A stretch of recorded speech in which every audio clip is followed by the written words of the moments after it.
Time keeps on slipping, slipping, slipping into the future.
Speedway for another great night of racing right here.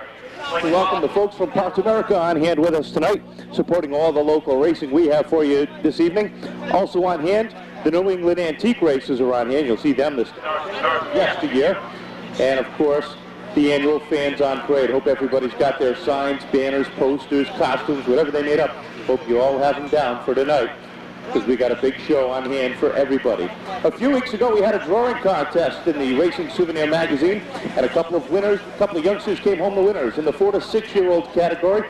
Congratulations going out to 5-year-old Lindsey Gibbon, who came home with first place honors. Second place was Sarah Guinness, and third place was Drew Gibbon. Congratulations to those. In the 7 to 10-year-old category, first place goes out to David Guinness, who is 10 years of age. Crystal Serendinsky had the second place honors. She is also at the age of 10, and Kyla Raleigh, age 9, got the third place honors. So congratulations to all those youngsters, and congratulations to all the youngsters who went and filled out their coloring contests. If you want to see them, they are on display down at the base of the tower.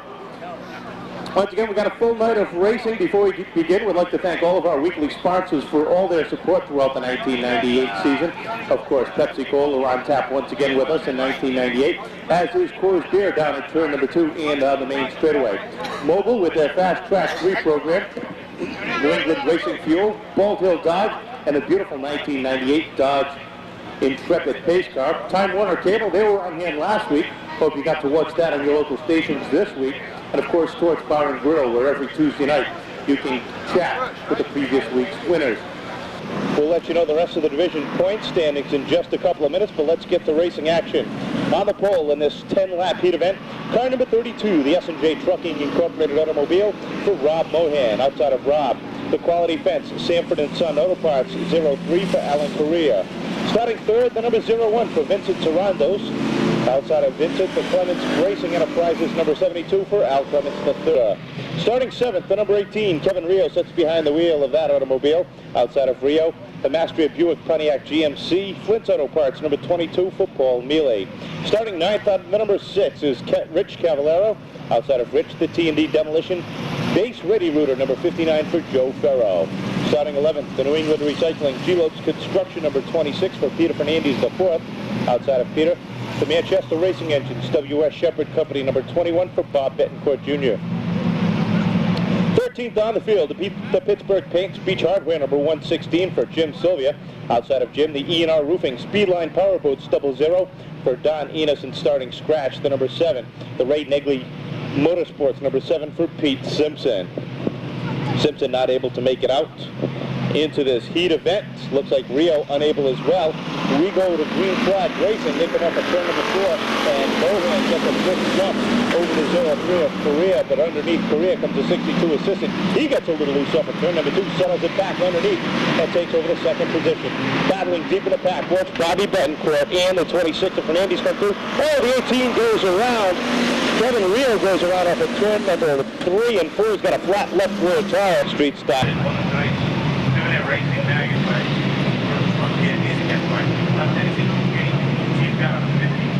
This we had just a few weeks ago.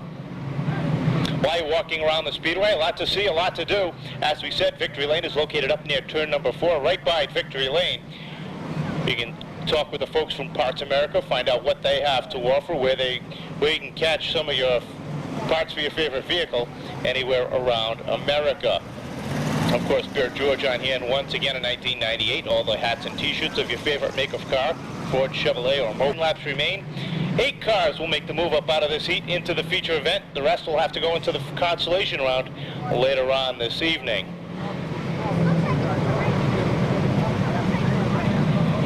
Well, it looks like we're going to try it this time. Caution lights out. Eddie Moran lets them know we're going green.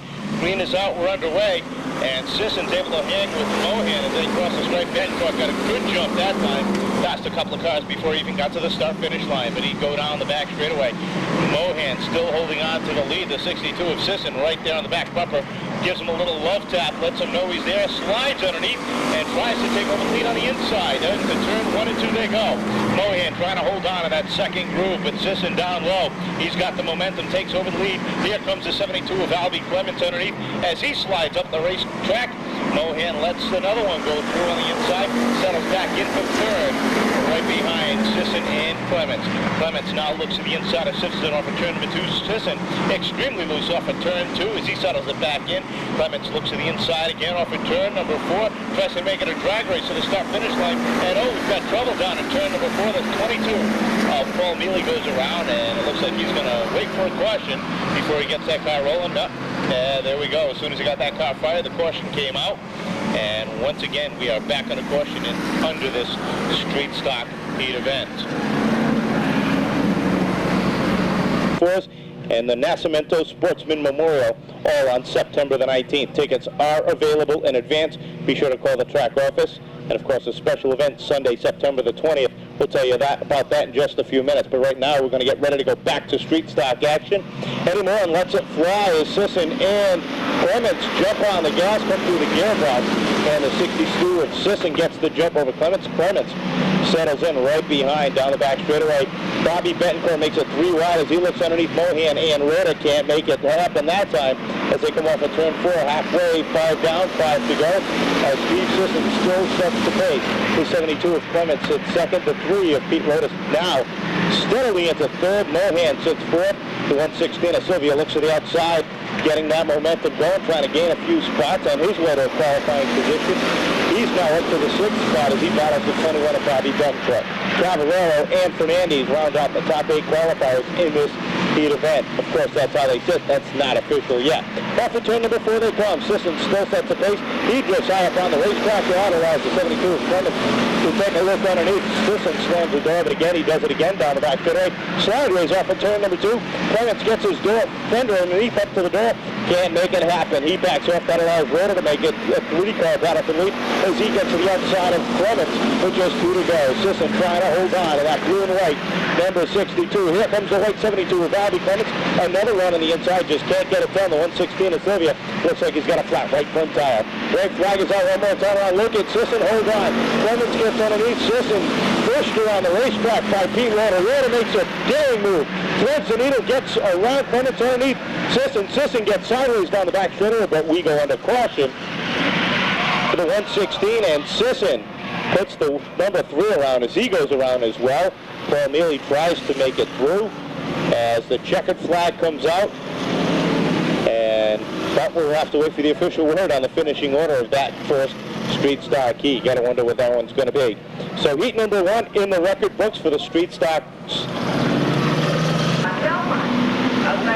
In the Superior Auto Parts Tim's Nails, number 2, it's Doug Rio.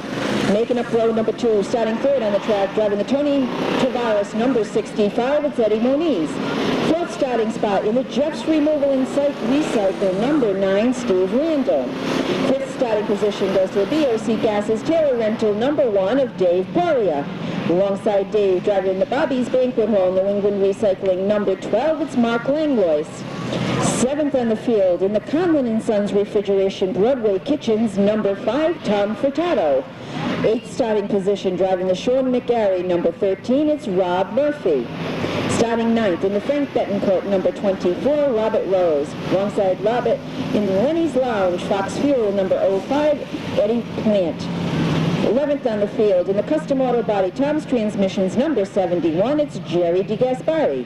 Alongside Jerry in 12th starting spot in the Countryside Signs Power Computer Systems, number 16, Stacy Moulton. 13th starting spot goes to the 10 of Tim Randall, and scratch on the field from Holbrook, Massachusetts, driving the number 14, it's the number 85 of Barry Shaw.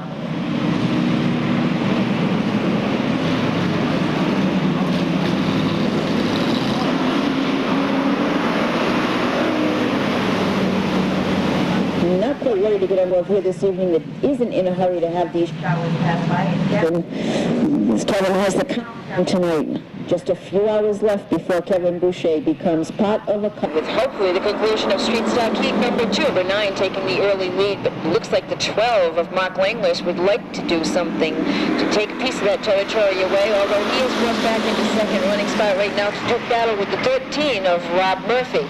Murphy on the inside, Langlois to the outside. Looks like Murphy got the bite. He has moved up into second spot. He is coming in to challenge the 9 of Randall right now. As they come up from the 4th turn, Randall goes a little bit too high and gives Murphy the opportunity to take the lead away.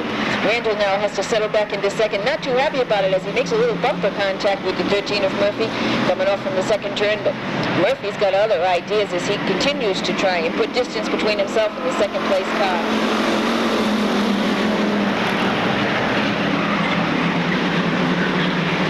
Randall now a little bit sideways as he come off from the second turn, able to reel that car back in and keep on going. It looks as though the rear end of that car is not getting a bite. He's loose coming off from the turn no matter what he does.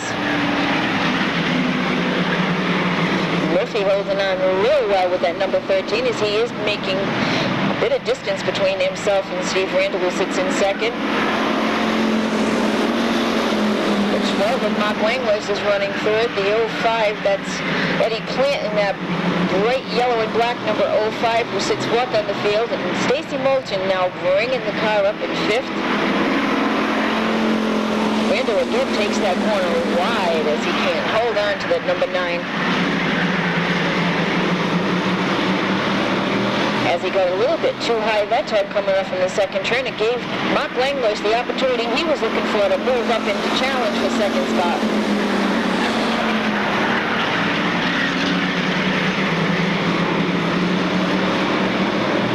Two lap to go marker being shown this time by. As Murphy continues to hold on the lead. Langlois sits second on the field. Steve Randall runs in 4th. Eddie Plant 5th, and Stacy Moulton sits 6th.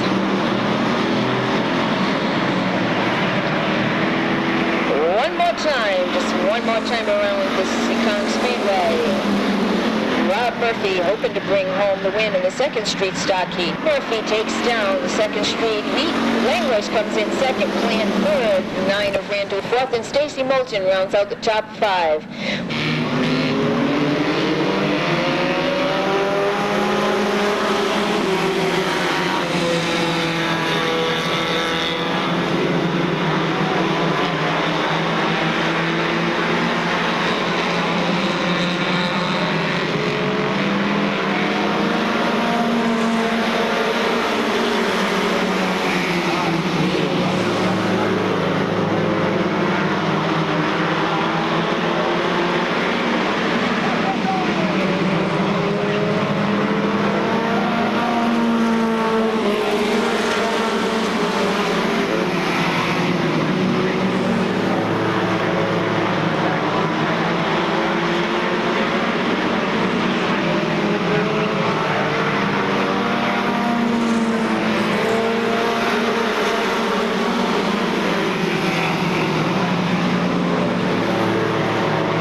Brightman trying to work the outside groove around the 2 of Kiefer as George Rigo has got now just about a straightaway lead over the rest of the field.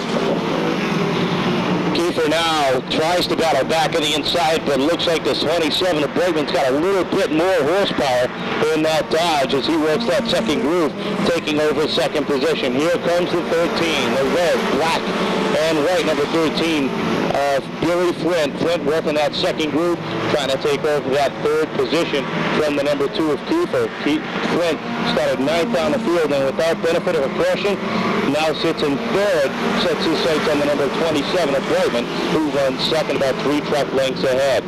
Sticks are up in the air this time by as the 33 of Rigo sets the pace 2 more times around for him. Brightman still holds on to second. Flint trying to reel him in. Battle now for fourth as Mike Betts works to the outside of Kiefer. Kiefer backsliding just a little bit. A little uncommon for him as he's dropped back to fourth. The 17 of LeMay now up to fifth as he tries to get by on the inside, take over the 5th position. White flag is out one more time around. Nick Macedonia goes around on the off the turn number 4. Brightman slides up high, opens up the bottom groove, but Flint can't take advantage of it. Came real close. The finish is about a fender short of second as Brightman just beats him to the line. The 2 of Kiefer fourth with the 17 of Joey LeMay rounding out the top. It's Kevin Casper. Starting 7th, driving the Kings in number 42, Dave. Alongside Dave to the Westport Excavating, David. Photo salvage number 26, Mark D. Jesus.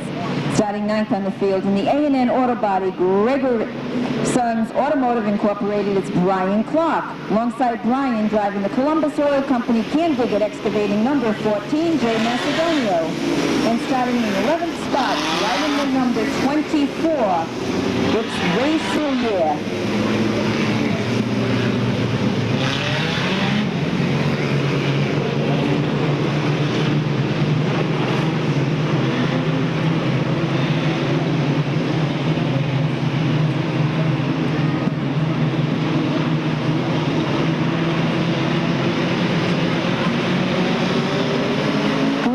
Was out and we're underway with truck heat number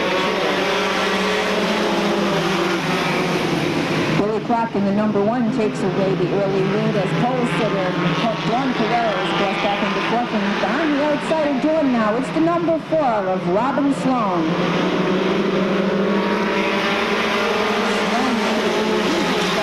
Around the Seekonk Speedway, but she's moving now up ahead of the number 94 Carrera. Not for long, 3 wide as they come down the back straightaway. 65 of Pat McCone stuck in those in between the 4 of Sloan and the 94 of Carrera. The number 94 truck. Sloan was able to hold on to that number 4 truck and keep going, but we are under a caution as the 28 of Kevin Butler. I'm sure he'd love to win a pair of passes to that race tomorrow in New Hampshire. So maybe somebody should buy him one of the... So do come down and donate blood. The fine folks at the Old Country Buffet will be giving meal passes away to all of we really seriously need to have more folks come out and donate blood.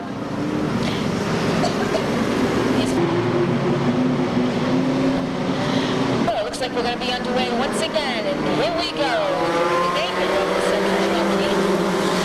Rosenfield on the outside, Billy Clark on the inside as they do battle for the lead. With Billy's son Brian in the number 21 in hot pursuit. Look who's coming up in fourth spot, the number 24 truck of Race. Hard not to spot Ray in that Rainbow Warriors colored number 24. Brian Clark now looking to the inside of Dave Rosenfield. Rosenfield was just about to make a move on Billy Clark to the inside. Ryan changed his mind quickly.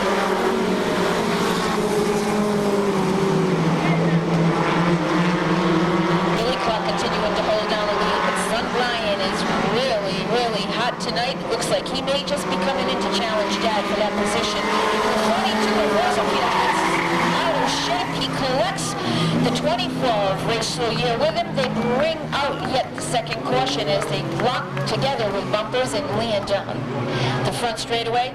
And Robin Sloan did a thread the needle type move as she went between the 42 and the 24 and the wall.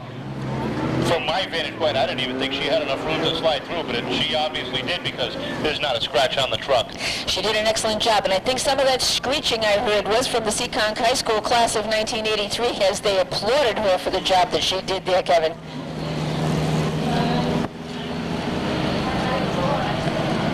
I wonder if Ray Soulier still has that onboard camera, because this would be a very interesting hookup, to say the very least. Tough to see from this angle, but Ray Soulier saying hi to his old truck, or his new truck, whichever way you want to put it. Truck he built over the winter, started off the season with. That truck purchased by David Rosenfield and the Kings in for 1998 competition. Ray Soulier took out Old Faithful, last year's championship truck. Has been running well with it ever since. The 42, of course, that truck has been running well as well. Excuse me. An unfortunate incident for those two drivers. Track crews, Rose's Towing and Silver Brothers down there to tear these two trucks apart. Don't know if there's any significant damage. Gotta wonder if they'll be able to compete the way they are, or if they will have to head to the pit area. Certainly hope not, because it looked like both of these trucks were really hooked up here tonight, Kevin. It was turning into an interesting race in the front. Now we're going to have to leave the father-son team to do battle for the number one position as Billy Clark sits up in the front and Brian right on his tail. But of course that number 28 of Kevin Casper is never anybody to blink at. Kevin, when he's hooked up, is really hooked. I know he had a little trouble with his truck last week. He's got one win on the season, that coming on Sunday. July the 4th on the big 4th of July celebration. His first win of 1998. Looking to make it 2 tonight as he sits third right behind the father and son team, Clark and Clark. It just goes to show the old man has still got a few tricks up his sleeve. And I do want to make sure that anybody that's on Kevin Casper's team, make sure that you do tell him that we were telling the girls out here that he is definitely available.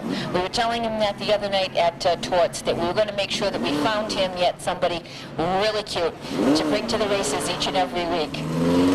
I know he looked a little green when we said that, but what the heck. And Mark DeJesus sits in the 26. He sits fourth. Looks like the 42 and the 24 are no significant damage, and Soulier does have the camera in his truck, so if you want to see exactly what happened, come on down to Torts Bar Grill Tuesday night. We can catch all the action on the big screen. Well, it doesn't look as though the Seekonk Speedway Souvenir Magazine. So if you feel lucky, be sure and pick up one of those programs, and perhaps you will win a pair of passes to the New Hampshire International Speedway for tomorrow's event. We have got them lined up side by side once again. Billy Clark on the inside, Brian Clark on the outside. We're into green once more.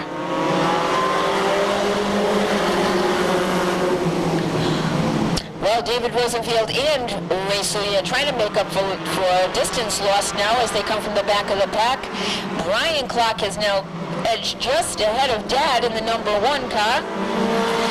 Following him, he seems to think that that was a good spot to be, is Mark DeJesus in that number 26. He said, hey, if Brian can do it on the outside, I'm going to make that pass too. Brian is on the move as he's chosen to run the high groove around the Seekonk Oval. Dad sits in the low groove. On the outside of Dad now is Mark DeJesus, but not for long. DeJesus gets out of shape, gets around, and collects David Rosenfield. Rosenfield had absolutely nowhere to go as there was a truck on his inside and one on the outside, so he made a little contact with DeJesus, but it doesn't seem like there's any serious problem there. So yet another caution is out on the field. Finishes in the top 5, you can get $10 off at Parts Pro. Green flag in hand once again. We're underway with Potts America Truck Heat number 2. Brian Clark continues to hold down the lead. Kevin Casper now moves that number 28 L&L Auto Salvage number 28 up into second position. The 65 of Pat McCrowan comes through the middle of the pack and makes his way up into third. Robin Sloan sits fourth on the field while Ray Soulier sits fifth.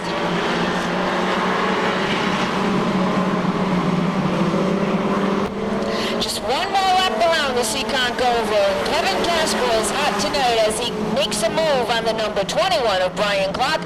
Down the back straight, he runs to the high side, Clark to the low side of the track. Checkered flag in hand, which one will cross the line first? And it looks like Brian Clark taking down the win, followed by Casper, Pat McCrowan, Robin Sloan, Will Soulier, rounding out the top 5. Well, it's... Well, what do you want for your birthday, guy? He said, I want to race Seekonk Speedway one more time. So he's back with us this week. They helped him set up the car last evening. He's here with us today. His lap times are getting a little bit better through the 2 practice sessions we had earlier. We'll see what he can do in this heat event. On the pole, Keith Morrow, Jeff Goodrow on the outside with the front row, looking for them off at turn number 4. Moran waves the green flag, lets them fly, and Morrow takes a quick half-a-car length lead as they head into 1 and 2. The 31 of Goodrow trying to hold on and settles in back behind for second.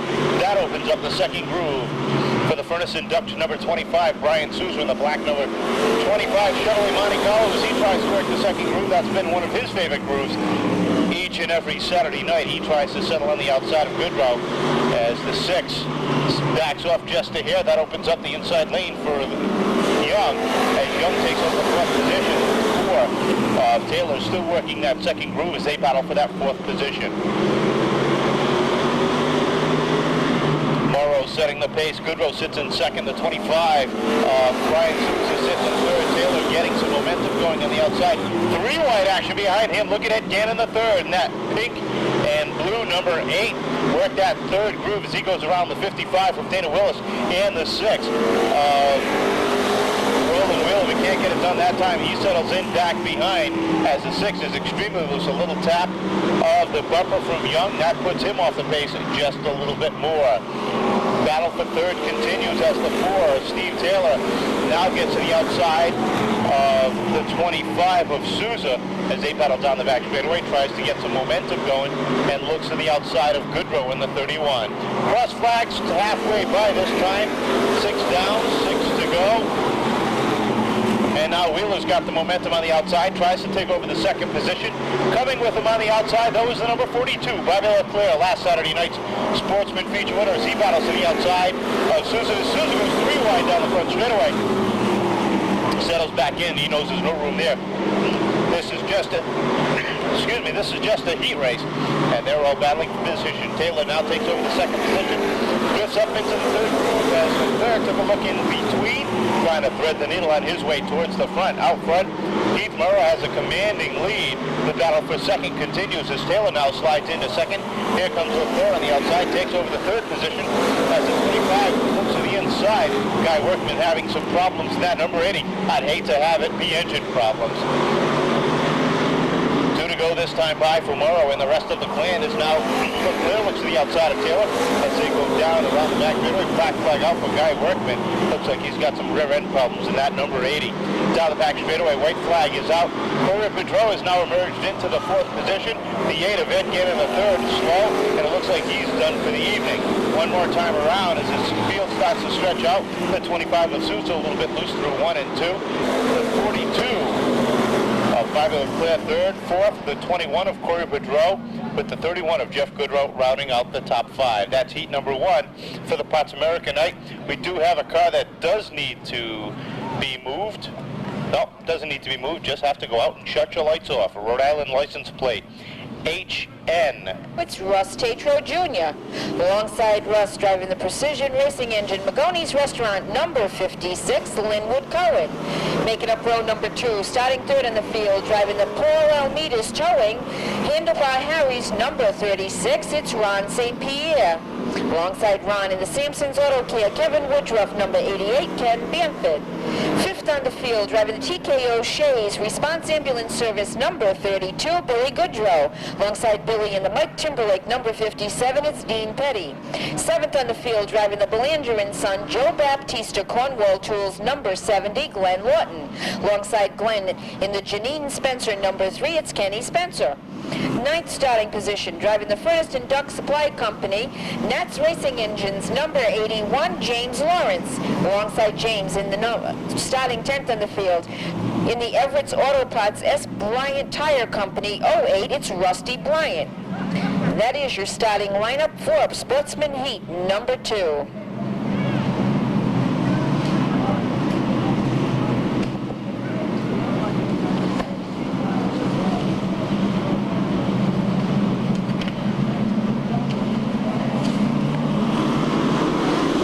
And we are underway with the second Sportsman Heat of the night. Tatro in that number 62 grabs the early lead. The 56, Linwood Cohen, looks to the outside as Ron St. Pierre runs on the low side of the track. Tatro got a good start for himself on the early sessions of this race. But look at Ron St. Pierre and that black number 36 as he makes his way up into second. He's having a great run. The 88 of Kenny Bamford a little bit out of shape as he came through 3 and 4. And what happened to the 62 of Tatro? Something. He bobbled and along. The 56 now of Cohen gets around as he comes off in the first turn after having made contact with another car. And we have a Spencer for the 3rd spot, but Spencer still holds on to that position. Once again, Petty underneath the 3 of Spencer as they come through the 4th turn.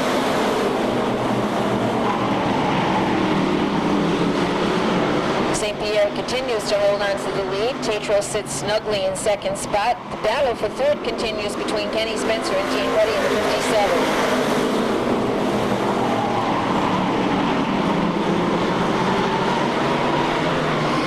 Got a car around on the back straightaway. That's the number 3 out here as he's done.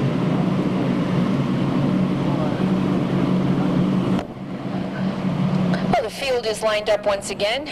Green flag in hand, and we are going to finish the second Sportsman Heat.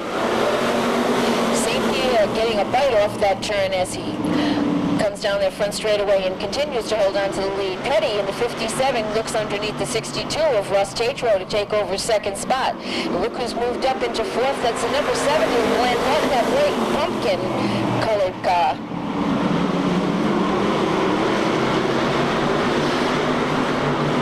One lap to go signal being given this time by just one more time around with the 36 of St. Pierre continuing to hold down the lead. Dean Petty sits 2nd on the field. Glenn Lawton now moves up into 3rd, forcing the 62 of Tatro back into 4th, and it looks as though the number 81 of Lawrence might just come in and take that away.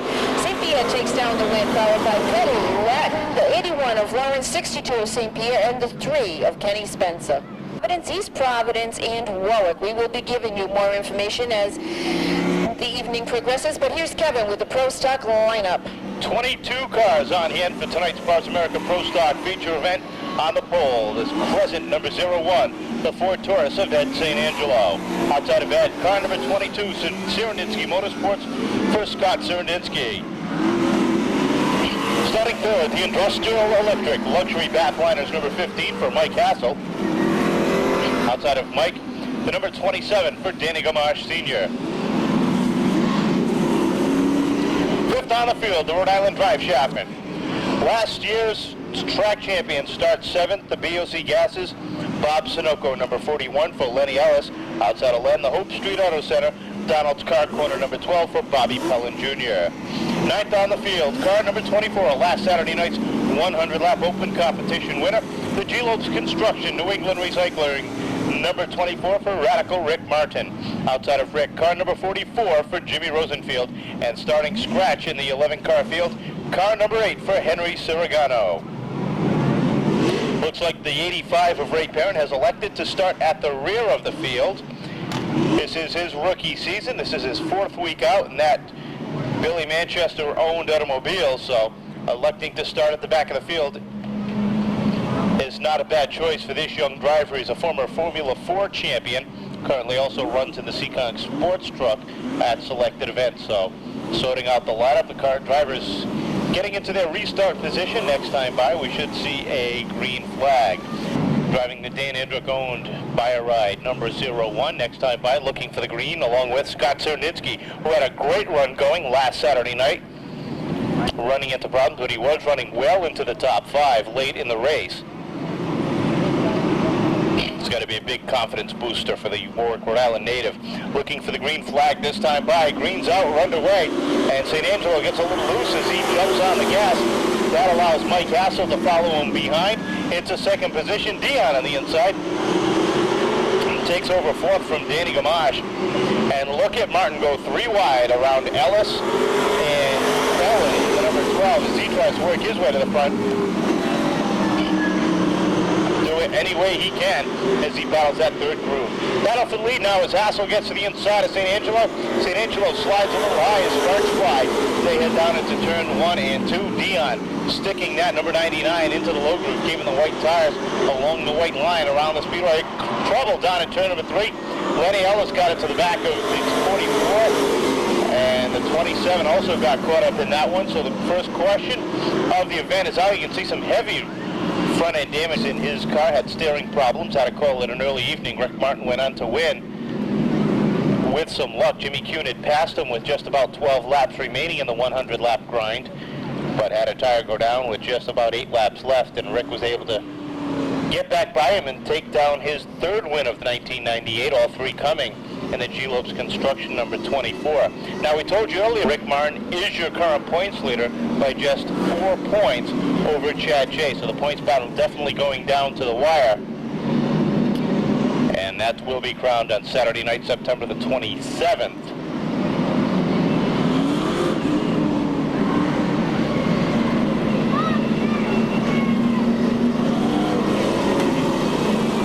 So we'll see if Rick can hold on or Chad can get him.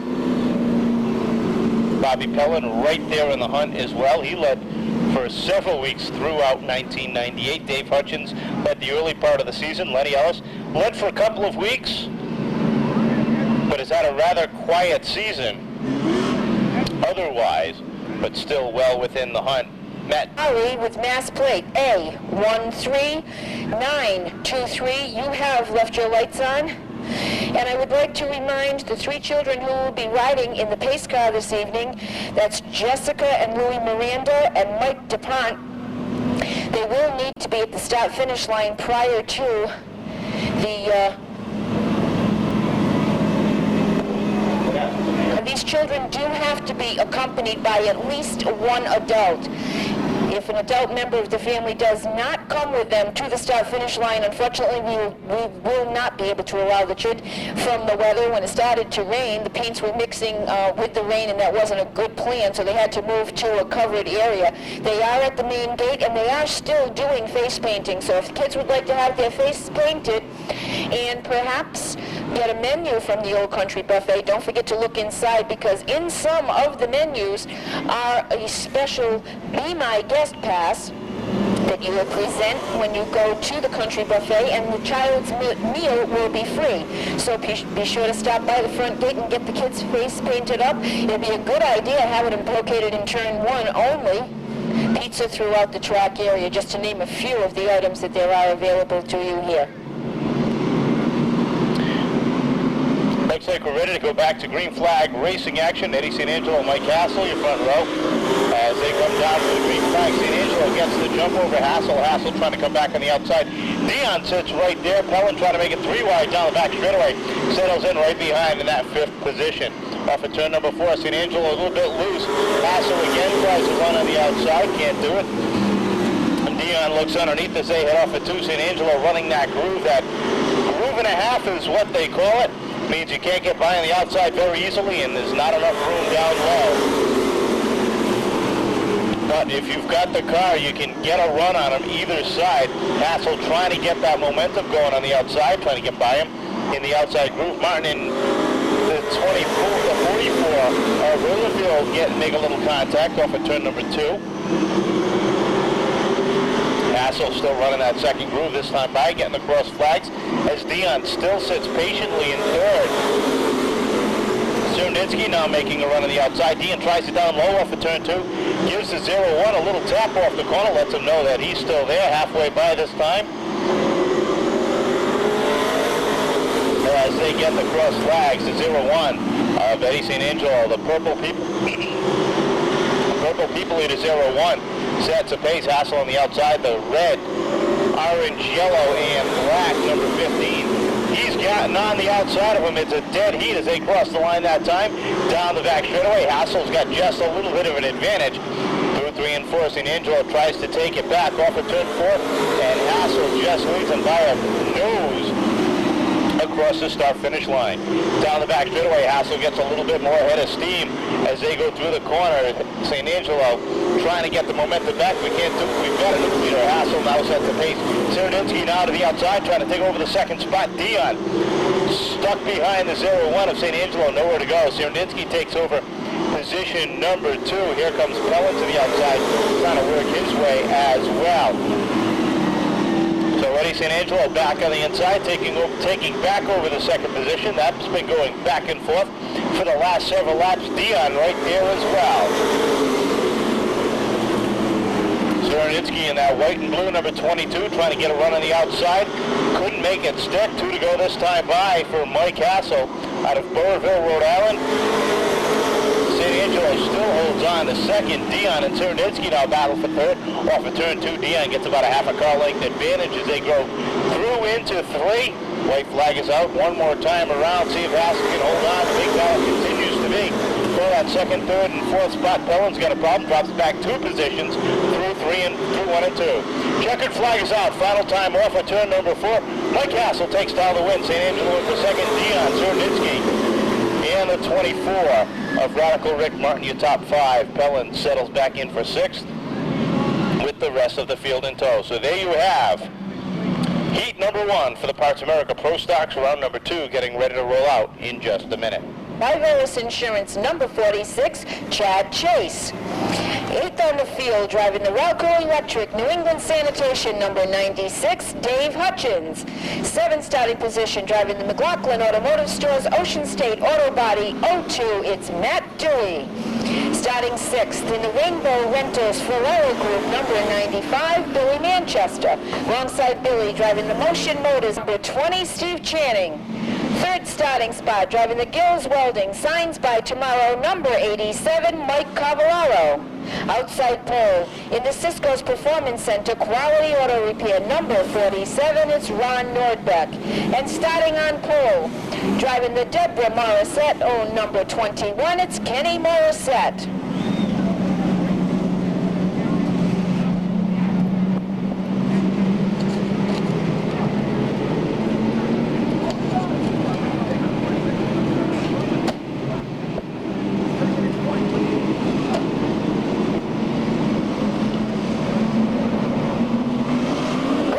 Out and we're underway with the 2nd Pro Stock heat. Kenny Morissette doing battle with the 47 of Ron Nordbeck. That's the Cisco Performance car to the high side of the racetrack. Side by side through 1 and 2. It looks as though Nordbeck may just be inches ahead of 21 of Morissette. He does manage to get by. He takes over the lead, and in hot pursuit is the number 20 of Steve Channing. High side of the racetrack seems to be the hot area to be in tonight as the 47 of Nordbeck continues to pull away. Channing having an excellent run in the Universal Ambulance number 20. Kenny Morissette forced back into third. Looking to the outside of Morissette now is the 95 of Billy Manchester, the Rainbow Rentals car. Side-by-side action all the way through the field as they dice it out for position. The 20 of Steve Channing now taking over the lead. Nordbeck has to settle in for second. Billy Manchester now looks to the outside of Nordbeck in the Rainbow Rentals number 95. That's that bright yellow number 95 as they make their way down the backstretch. And in through 3 and 4, he's coming out ahead of him on the front straightaway, moving into second spot. Nordbeck settles back into third. Morissette sits fourth on the field. Battle for fifth between Vinny Anarumo and the 87 of Cavallaro.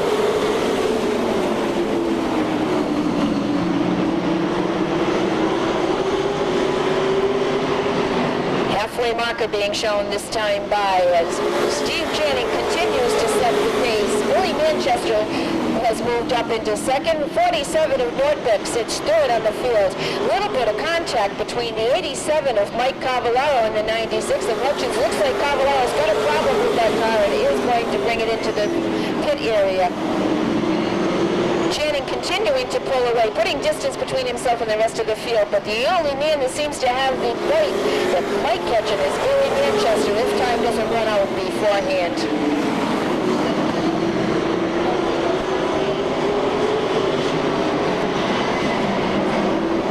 Channing continuing to pull away. Manchester sits snugly in second and moving up into third now. It's Vinny Anarumo. And look who's right behind him, the 02 of Matt Dewey. Matt having a great run for himself in that 02 here this evening.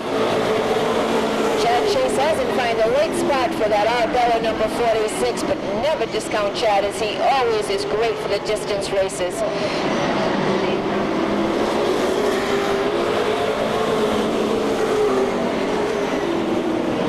Manchester gets sideways as he comes off from the first turn. It looks as though everybody will manage to get below. Just a little bit of contact, I think, was made by the number 50 of Pete Wilson Jr. because we see some damage to the back end of the number 95 Rainbow Rentals car. Oh, when the 50 went by on the inside, just barely touched the 95, which ripped off just about all of the back cover. You can see it still swinging in the breeze behind that number 95. So he's going to have to go to the pit area, have that taken care of, and rejoin at the back of the field.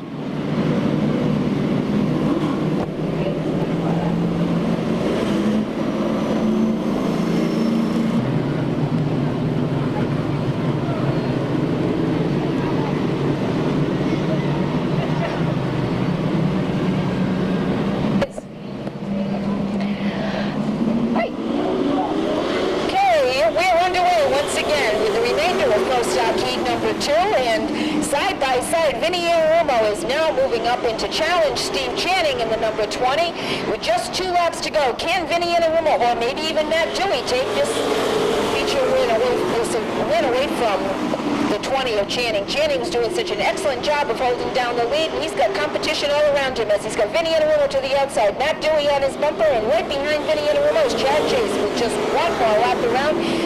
Looks as though Vinny Anarumo might just edge him out, but look out. Matt Dewey tries to stick his nose underneath the 20 of Channing. Checkered flag is in the air, and Vinny Anarumo takes down the win, followed by Steve Channing, the 02 of Dewey, Chad Chase in the number 46, and the 50 of Pete Wilson Jr.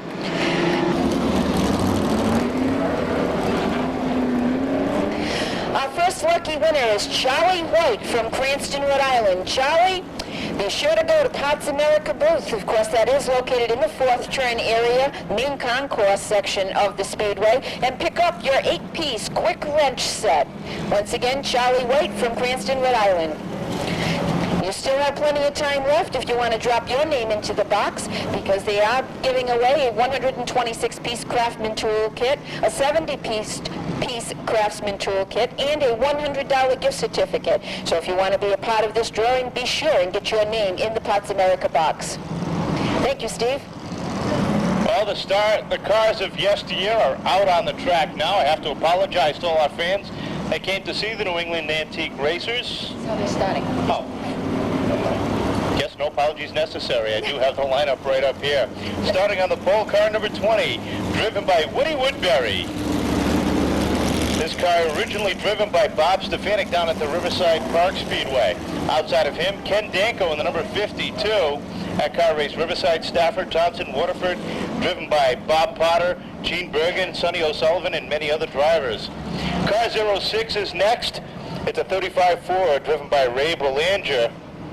And that car was originally driven by Bob Potter around Seekonk, Waterford, Thompson, many other tracks. That car retired in 1979. Next car up is the quarter, the 1/4. That car, driven by Roger Bowlby, sorry Bob, ran at River Lee, Allard, Hudson, Haverhill, Pine Star, Thompson, Monadnock, all throughout New Hampshire, New England. Robin Roy in the number 36 is next.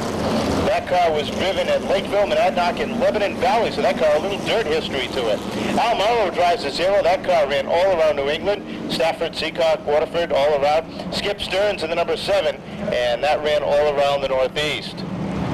David Scott in the number 5 is next. That car is still owned and driven by the original driver. David Scott ran Hudson, Pines, Manchester, Oxford, Beech Ridge. He's out of New Hampshire, running all around in Maine. Green flag is out. And these cars are underway. Mark Alden drives the M3. That's a Gremlin. That was driven by Mike Murphy to over 70 feature wins. Westboro Star, Seekonk Speedway, and all around New England. The 2X, Charlie Lehman now owns that car. That car has a ton of history. Bob Junkins used to own that car, driven by Steady Eddie Flemke all around the East Coast. Gordon Nichols in the 9 New Hampshire, driven by Dennis O'Mara.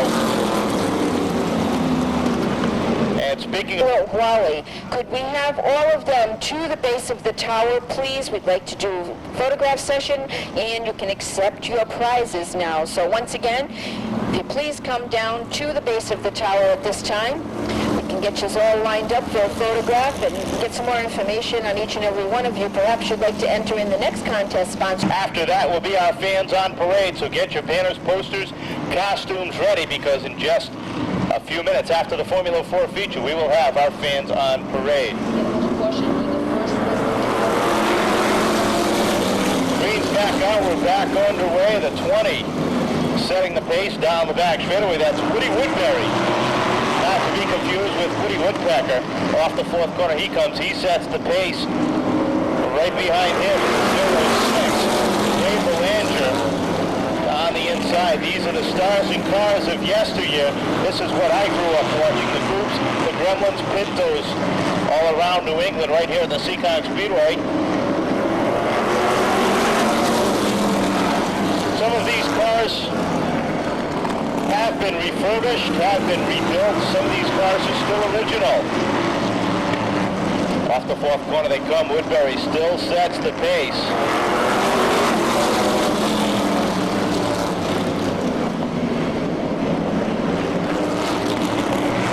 As he heads down the back straightaway, Bowlby in the 1/4 as they cross the halfway point. Still down 0-6. Ray Belanger as they head through 1 and 2. Look at the 2X, the former Judkins machine, come through the pack, and don't forget the 0 of Morrow as he battles in that 4th spot. Lima sits in 5th, and that's with the 0 as he falls off the pace. Now we've got a new leader. The 1/4 now takes the lead.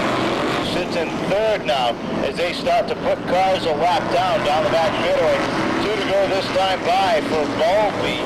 In the 1/4, off the 4th corner he comes. Jerrington gives him the 2-to-go signal.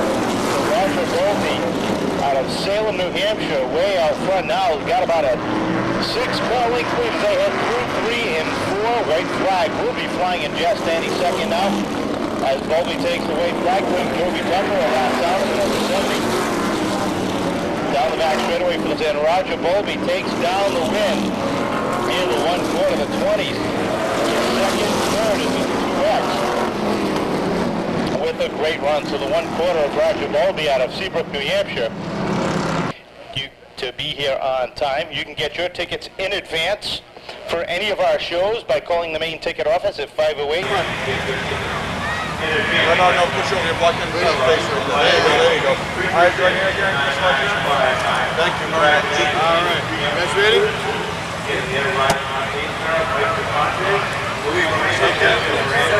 If you want to get your child against him or her, or ride the big, please start next Saturday night. Put a stop on the base in the tower. And with your child, sometime this evening we'll call off our winner. For next Saturday night, of course, while you're down there, be sure to pick up a lucky souvenir program. In a few minutes, we'll be going out the second round of lucky numbers. And of course, we can fill out a survey if you want to know what all our fans are about.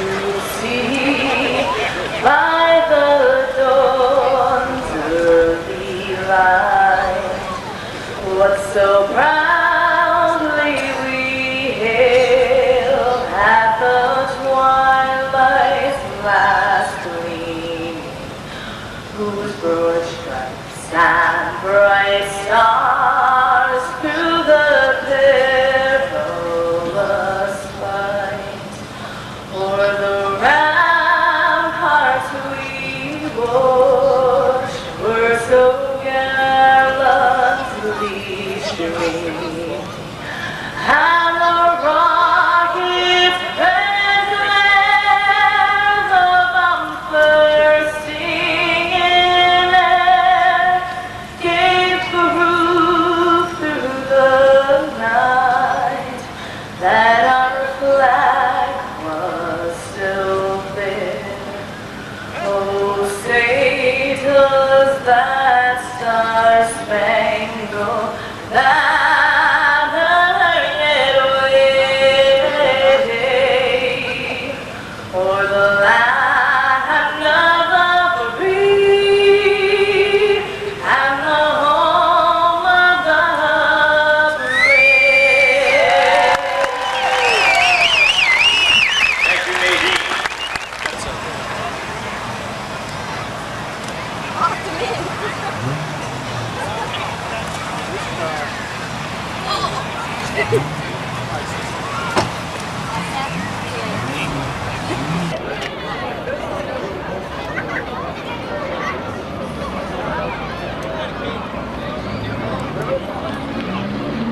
Look, starting third on the field, car number 3, Mike Vaness sits behind the wheel.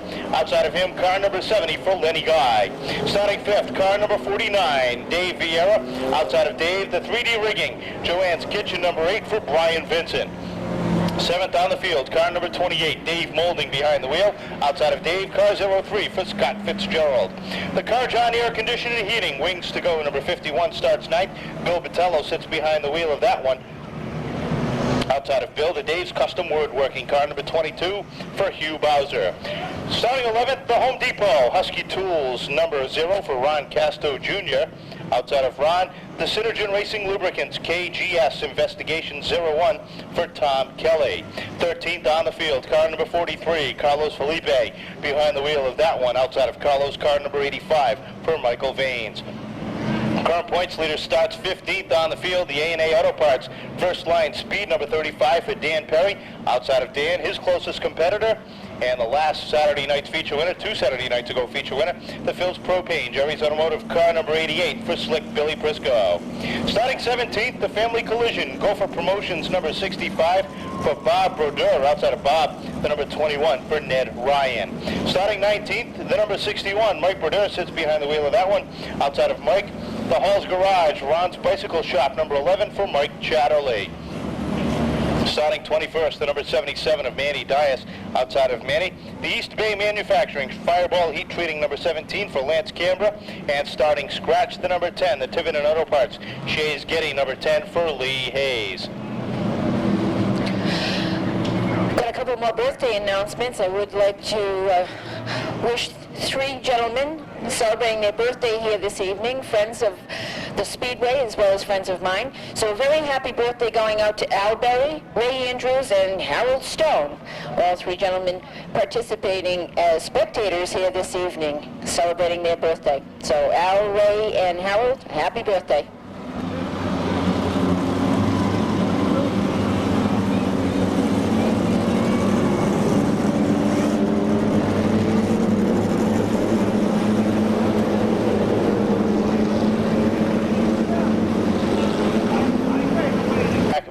waiting all season long.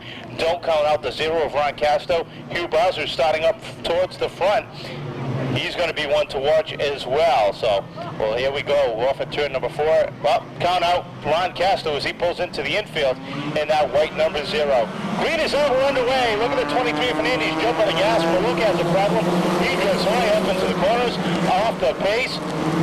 And that gives a lead to the number 70 of Lenny Guy. He comes to the outside and takes over the top spot. Now Maluk has got some momentum going. He comes back to the outside of Vanessa, tries the outside of Fernandez, and tries to take over the second spot. Briscoe's stuck in traffic deep in the field. So is the number 35 of Dan Perry, but the 61 of Mike Brodeur is going 3-4 wide on his way towards the front. He also is the 01 of Tom Kelly. One of the only rear-wheel drive cars working his way forward, threading the needle as he gets underneath the 8 of Vincent and his way towards the front. But out front, Lenny Guy sets the pace. The 80 of Maluk now in second, closing in as they head into turn number 3. About a half a car length back, sets his sights on the leader off of turn 4. Single file they come. Now Maluk looks to the outside, gives him a tap as they head into 1 and 2. Maluk backs up as we've got a car in the wall. Billy Prisco. And all the folks down there along the front straightaway, please return to the seating area. I know we're all anxious to get ready with the fans on parade. But if we could have everybody please return to their seating area, that is per the Seekonk Police. Grist Mill, and would welcome anyone who wants to come down. Good food, fine friends, a lot of drivers there each week, so it's a good spot to come and mingle and just get to know these folks. So if you don't have anything to do this Tuesday, be sure and join us. If you don't want to come for supper, that's okay. Just come sit back, relax, enjoy the previous week's races on the big screen TV.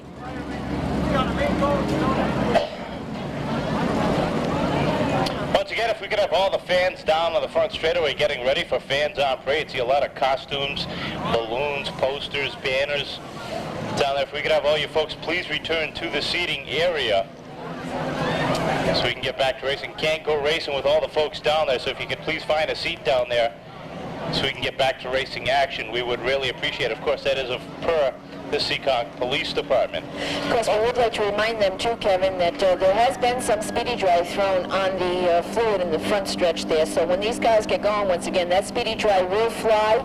Please be sure to protect your faces, cover the children's eyes, and your own as well.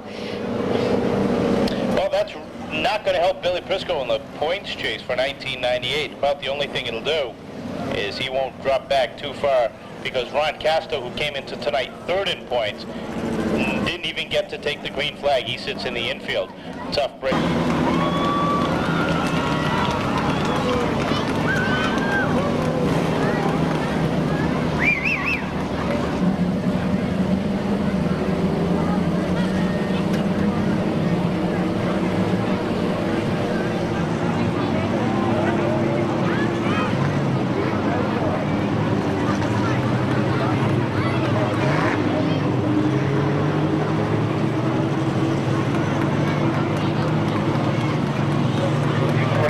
Fourth corner, looking for the green flag anymore, and lets it fly, and hammers it down. They're back underway, coming up through the gearboxes.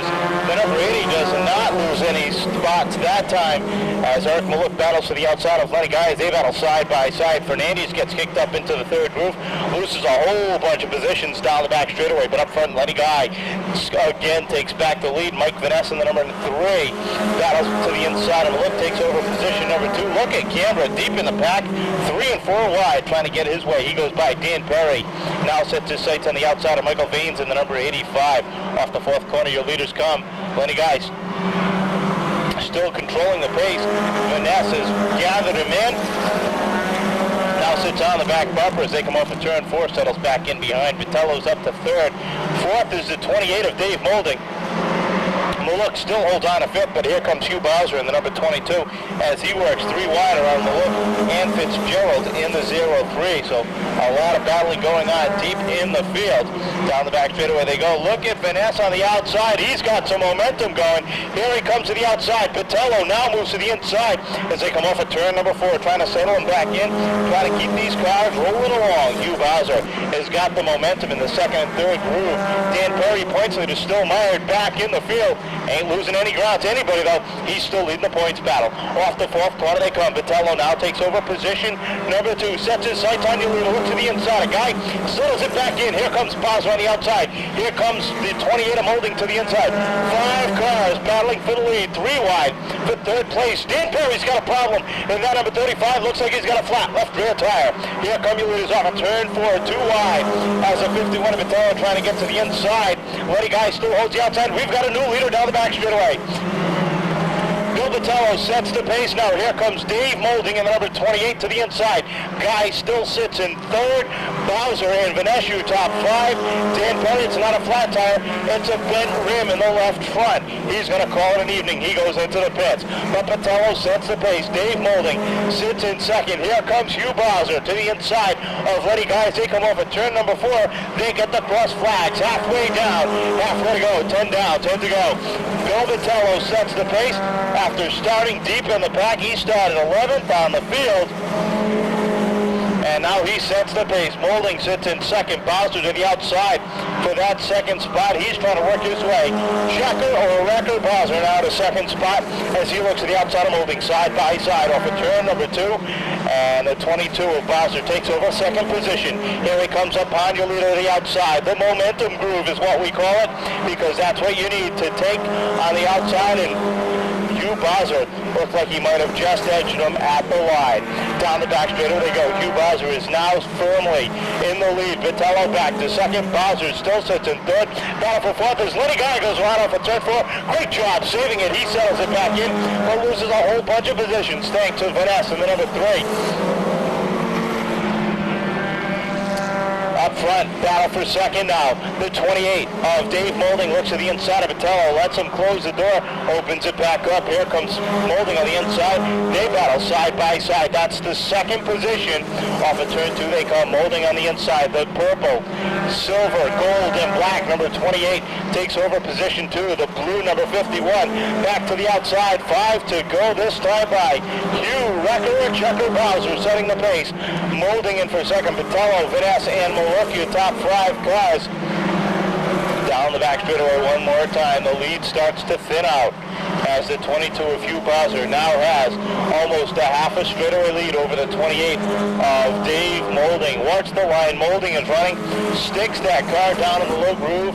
Off the corner, keeps it down low on the straightaway. That could be hurting him, his line. Maybe a little bit. Could be helping him. It's hard to say what he would be turning if you compare it to the line that Hugh Bowser is running. He lets it drift up the racetrack off the corners. The normal groove, what you see most drivers running. Not to say Molding's run is bad. Off of turn number 4 they come. Bowser putting Souza a lap down. 2 to go this time. The sticks are up for Bowser, Molding, and Vitello, your top 3. Vanessa still sits in 4th. Maluk slows off the 4th corner. Lance Canberra now rides into the 5th spot. Canberra up from his 22nd starting spot up to 5th. Off the 4th corner, your leader comes. White flag is out. And the 22 of Hugh Bowser's got 4 more left-hand turns. Letty Guy's in the... Going to take another feature win in 1998. Just about to put his teammate a lap down. Second will be the 28 of Dave Molding. Third, the 51 of Vitello. Fourth, it's going to be a dogfight. And Vanessa just holding off the 17 of Lance Canberra. So Hugh Bowser, car number 22 out of Taunton, Mass. The Dave Luigi owned Dave's Custom Woodworking car number 22. Hugh Wrecker or Checker Bowser taking down another win in 1998. Every Tuesday night to Torts, so if you'd like to meet with Hugh, he's a real interesting gentleman. Be sure and join us on Tuesday as we do review the previous week's racing, which will be, of course, this Saturday night's racing. We will have a bit of fans on parade there as well. So I think this is a good opportunity for you to get to meet each and every one of these guys. So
for Hugh Bowser in the finish line, Dave's Auto Repair, number 22, as he makes his victory lap around the Seekonk Speedway. If you'd like to get an autograph of Hugh, you can meet with him in Victory Lane. That is located in the back of turn number 4, and he will be there just after passing over the scales with the number 22 car. So once again, Hugh Bowser makes it to the Formula 4 feature win here this evening.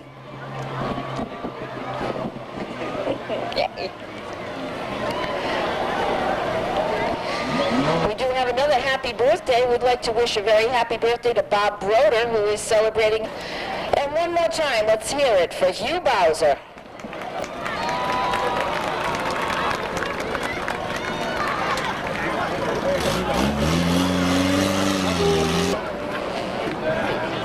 In turn number 4, and pick up your 70-piece Craftsman toolkit.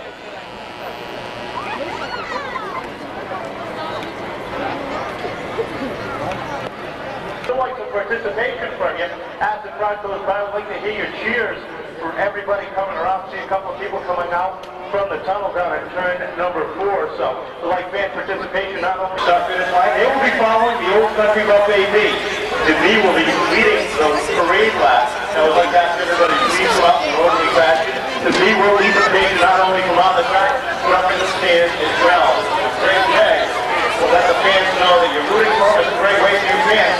So let your drivers know that you're rooting for them as well. I see a lot of different teams, a lot of different divisions coming out. We'll follow along as you see them go down across the start-finish line. Again, they will all be followed by the Old Country Rough AB. Waving around, waving around. And it's going to start here at the start-finish line, go all the way around. And one complete lap. Let's thank everybody who is cooperating in this event. Again, I'd like to have all the fans sitting in the stands to cheer for their favorite thing on life. We do have judges to judge for the best of show. What are you doing? No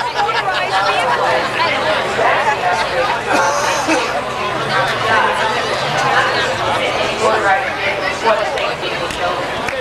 Now we have to do a microphone car problem. I think that's cleared up. So once again, I'd like to introduce you guys workman.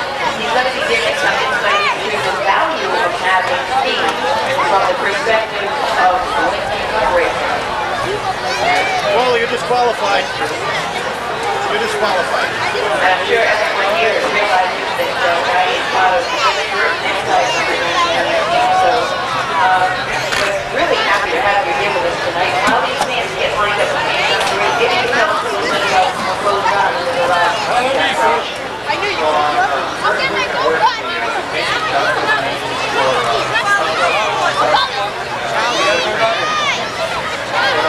How'd you manage that?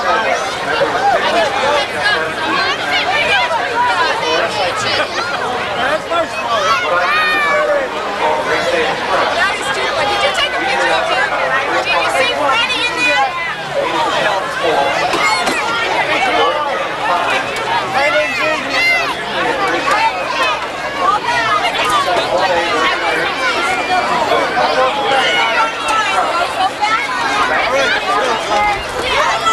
Hold on the side.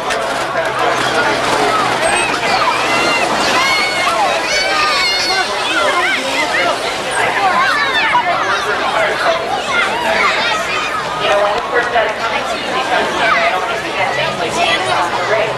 But looking out here, I wonder in the future what or how many of these kids may end up in, lucky enough to end up in a position just like yours. This is how it has to be done somewhere along the line. That's true.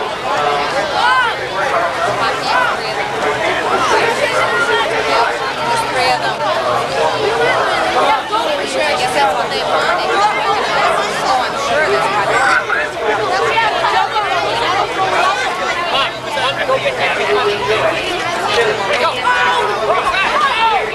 People are going to have to pull up here. Hey, Billy!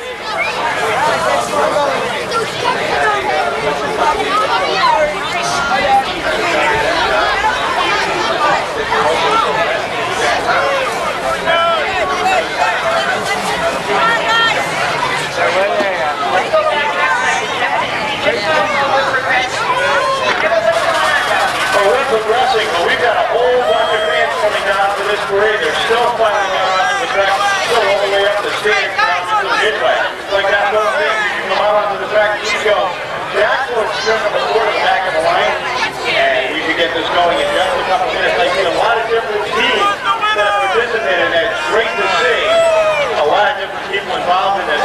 Different costumes that we've seen in the past, different displays than what we've seen in the past, and it's beautiful to see what these people have done over the past year, over the past few weeks to get this going.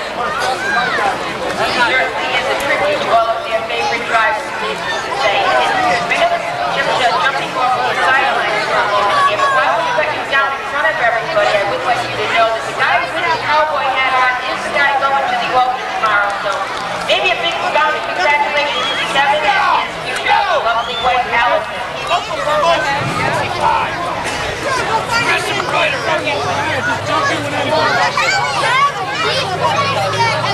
This man's on the ring certainly does grow with us each year here at Seekonk Speedway. By the time we're through, I think we're going to have most of the grandstands right out here on the racetrack. As soon as everybody's out of this game,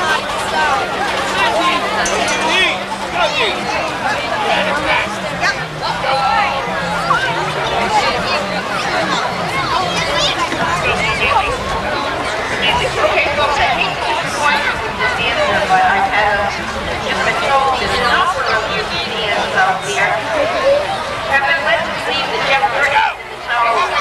I want you to know I wouldn't be talking to you, I would be talking to him, unfortunately. However, we do have a positive up there. I learned that I was out there early this evening racing in what's the name of Charles Movie's car. He has been very strong. Drive once again. We ask you what you want to do. We're saying out of this, what you want.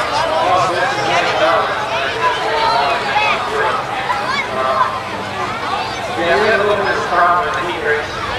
North and strong race, so shortened our race time. Hopefully we'll have that in the future.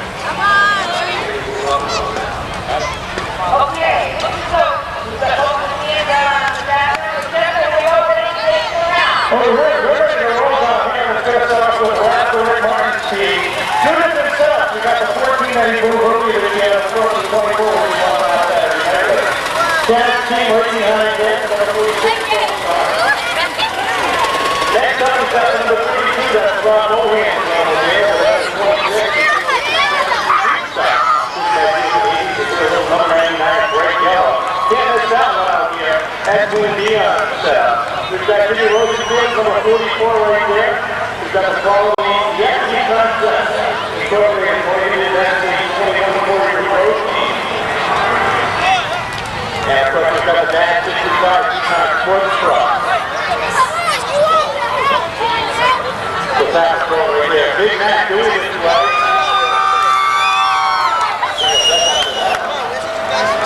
The waffle up over to the 2. Don't hear from the stands as well. Some folks sitting there watching the break for a while. Let's know what you think of that. Of course, you do have coverage for that as well. Let us know what the man's favorite is. Kenny Benton's got a nice little display down here as well. Kenny walking around this game. Kenny drives the rainbow. It says, "Sports car number 3." A little bit of indication that the which they think is better. It might help the judges to see if they go off. We've got the Twin number 13, black and red. Seekonk Sports Truck behind that. Then the Sylvia Seekonk, number 18, by Dan Sylvia.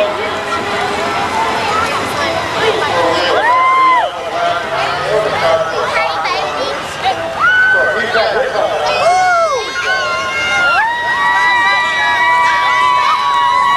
Next one in line is the Hope Chicago Center, Gold Stock, number 12, Bobby Jones Jr. But all his hands rubber. I hope that's not all comfortable in that. Slow down. The Newman Racing Gold Stock, number 7, Wayne Newman. Right there as well.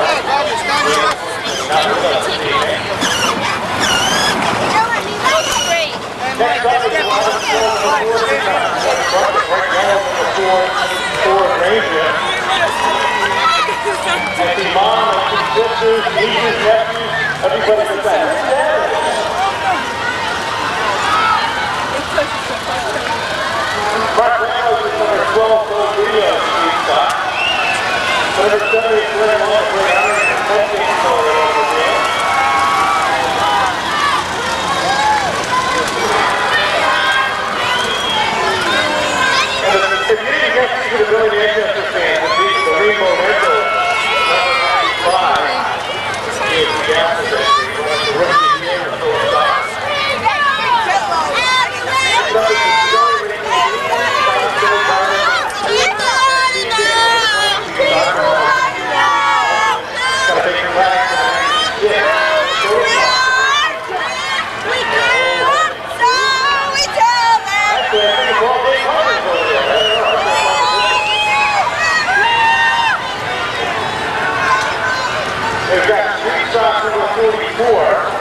Please come down to the start finish line.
team. And for the trucks, it's still a tie. We need the fans are going to make the decision on this between Robin Sloan's 4 and Billy Flynn's 13 team. I need those two teams to come down to the start-finish line. The other winners that I just announced, I need you up in victory lane for photos and accommodations. Because we're going to have our picture taken. And our overall winner for all of this is going out to the Columbus Oil 1492 team. Stephanie, how'd you win?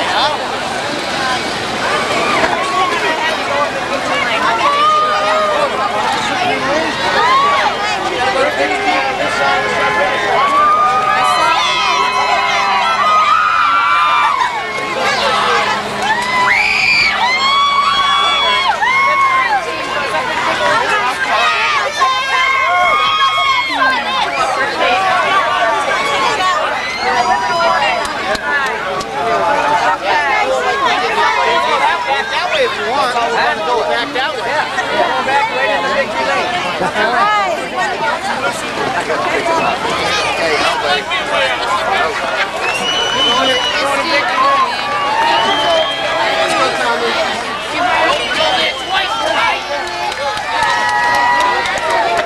I'd like to thank all our fans for participating, all the winners that I had announced.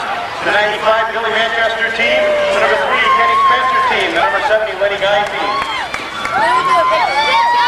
The 116 Jim Sylvia team, and the 1492 Seekonk Sports Truck Columbus Oil Display, the overall winner. All up to victory lane, please, for photos. But the two that we've got down here, the truck team, the Robin Sloan team, and the Billy Flynn team, tied for the win. A great display. I'd like to thank both teams for coming out in such great numbers. Of course, all our fans coming out in great numbers.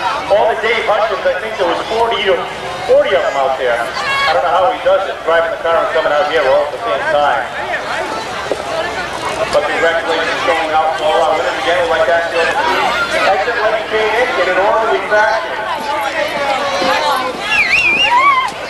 We'll have a full night of racing following us. Deep racers, trucks, street stock features all the trucks on the way. So, full night of racing.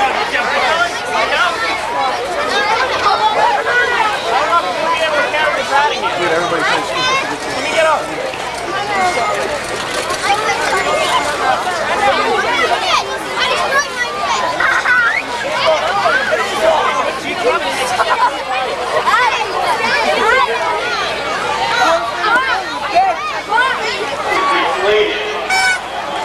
So they're asking the guys from the crew to bring the helium up to victory lane. Of course, it would be nice to get Billy in the picture as well. It is his band down there for pictures as well. So Billy, walk for pictures, bring the helium with you because you have to have people in. Let's go back in. Let's go back in. Be clear. Got a line. Why are you talking? Hey, every shot on the road. And that's what we need to be sent back to the truck division. Overall winner. Now we've got to go to the small and Billy Gregory. When I told him,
Chevy.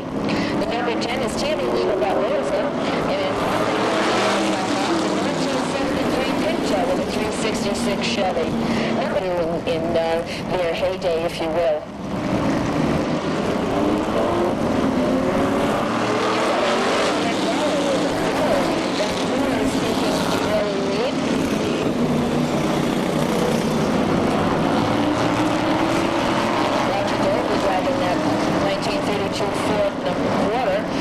Over the lead right now is the number 20.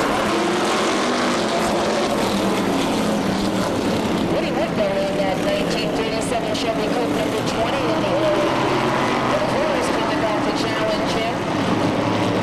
It's a cute little quarter car on the outside there.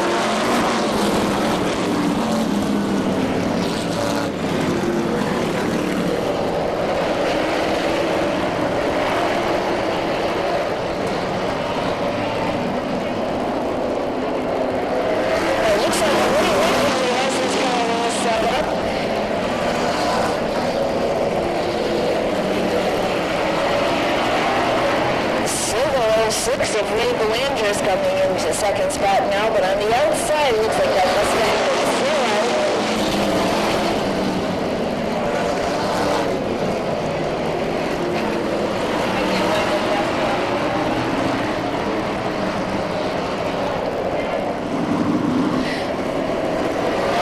Mustang powered zero. That's Al Morrow from Swansea, Massachusetts, in that Mustang powered zero with the Mustang Fastback. It has a 350 Chevy engine in it.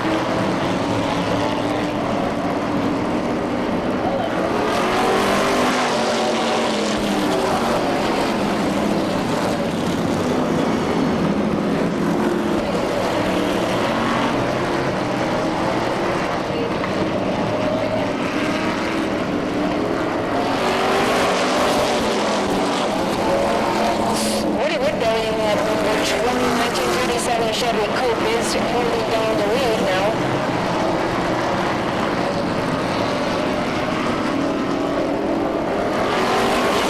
Mustang Fastback on the outside.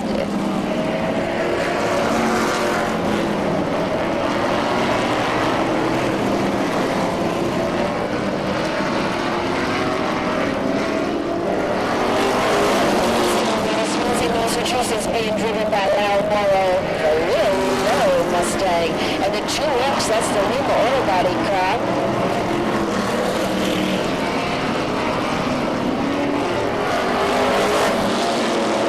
Look at number 36 as it makes its way up into fourth position.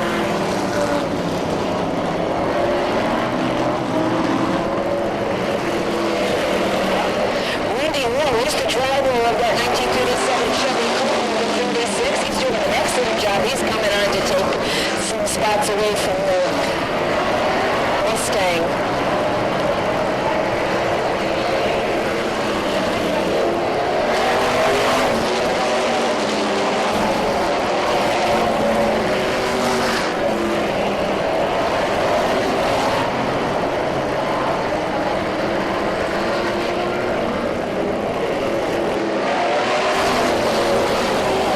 Mustang certainly is here. 1965 Mustang Fastback, driven by Al Morrow, is taking down the lead, but he's being chased by the number 36 in that 37 Chevy Coupe being driven by Randy Rowe. The quarter is back in the challenge once again. There's just one more time around this oval for these new antique racers as they participate here with us this Saturday evening. Taking down the checkered flag, it is the Mustangs. You know, that's Al Morrow from Swansea, Massachusetts, driver that 1965 Mustang Fastback. Did an excellent job running around the Seekonk Speedway. And following him across the line was that 1937 Chevy Coupe driven by Randy Rowe. He'll be up in Victory Lane in just a few minutes. And if you're wondering what the cars were like back 20 years ago, well, that's a great car to go take a look at, the Mustang Fastback of Al Morrow. Go up, take a look at it, find out how they were built back in the mid-70s and the early 70s, late 60s, all the coupes. Great to have them on hand for a bit of nostalgia here at the action track of the East.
going, and here's why. And I'll tell you, folks, if you've been around racing, you got to realize that the sound that these cars made out there on the track is going to make a lot of people nostalgic for race cars without mufflers in them. And there you go. He's the winner tonight, Al Morrow. He's right next door here in Swansea, just a couple miles away. Wait till he gets out of the car here. It's a tight squeeze into those old low-down coopies. Hey, Al, nice piece of work out there. Did you have fun? I had a lot of fun. This thing really was going good. Very good, very good. Brought her around the outside and hung on until you could bring her down. I sure did. I love it. Tell us a little bit about this old campaigner here. Well, there's not much to say except I just love racing, and I just love to go out there. Well, you can tell. You can tell by the smile on your face and the fact that you forgot to let go of my hand while we're shaking hands here. Here's a guy who's really fixed on what he's doing. Well, tell us a little bit about the history of the car, Al. Well, the car ran at Beach Ridge and quite a few tracks up north. It did well up there too, as a matter of fact. I don't know what else to say. I'm so happy I can't say too much right now. Tom, you're an old man. A little bit about the restoration, maybe. Yeah, well, I had to put a motor. I did a lot of work to it. I put the car. It was kind of a mess when I got it. I worked about 3 months on it to get it where it is now. And I'm very happy with everything. I love it. Well, you can tell you had fun with that baby out there. Congratulations on taking home a feature win here in the near exhibition race. And let's get on over here to the next guy. Where is he hiding at? All righty. You're going to be Randy Hall. You bet. Nice piece of work on that car, too. Thank you, thank you. Yeah, it's a great car. It's actually a dirt car from Lakeville, ran into early 70s, and we kind of converted it a little bit to run on the asphalt, and it does a great job, and it's a great club, and we all work together and just have a lot of fun. Let's hear a little bit of noise out of you people and spend some time up watching them dirt races up in Lakeville. Yeah, hey, Lakeville people.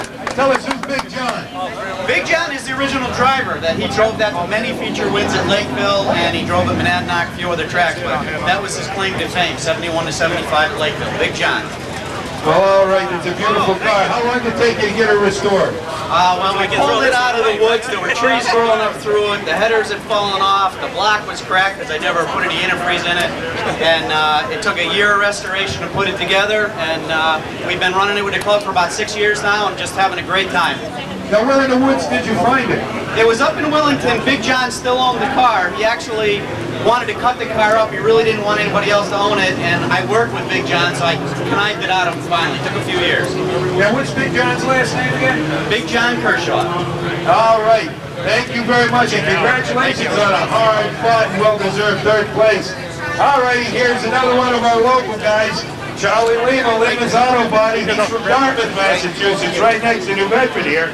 Charlie, I got a short cord. You're going to have to step a step. Yeah, I have too. Yeah, here you go. Anyway, let's talk a little bit about this old Eddie Flemke car. Thank you. Well, it's one of the cars that Eddie Flemke used to run, and it's a pretty famous guy. He ran all over. He done well in his day. Oh yeah, he's well known. Now you got a whole bunch. This is not just the only modified race car that you've restored, is it? No, I own the 10 that was out here. My daughter's running that, and the 69 I used to own. I sold that. So this one and the 10 is the only one that we've got. Well, I'll tell you, it's a beautiful job, and I'm sure that a lot of people are going to remember that car because Eddie Flemke ran here an awful lot. Yeah, he was pretty famous, like I say, and a lot of well-liked throughout not only around here, Virginia. When we go to Florida and stuff, everybody knows him and recognizes him. It was quite a man. Well, tell us a little bit. Did you have some fun out there tonight? Oh yeah, it was a great time. We have a lot of fun because we got a good bunch of guys. It's more like gentleman racing. It's not like a real race, but it is in a way because we have a lot of fun. Well, I'm sure that's what it's supposed to be all about. And I guess if everybody in the sport can have as much fun as that, we have people staying here and staying here and staying here forever. Exactly. It's a lot of work, but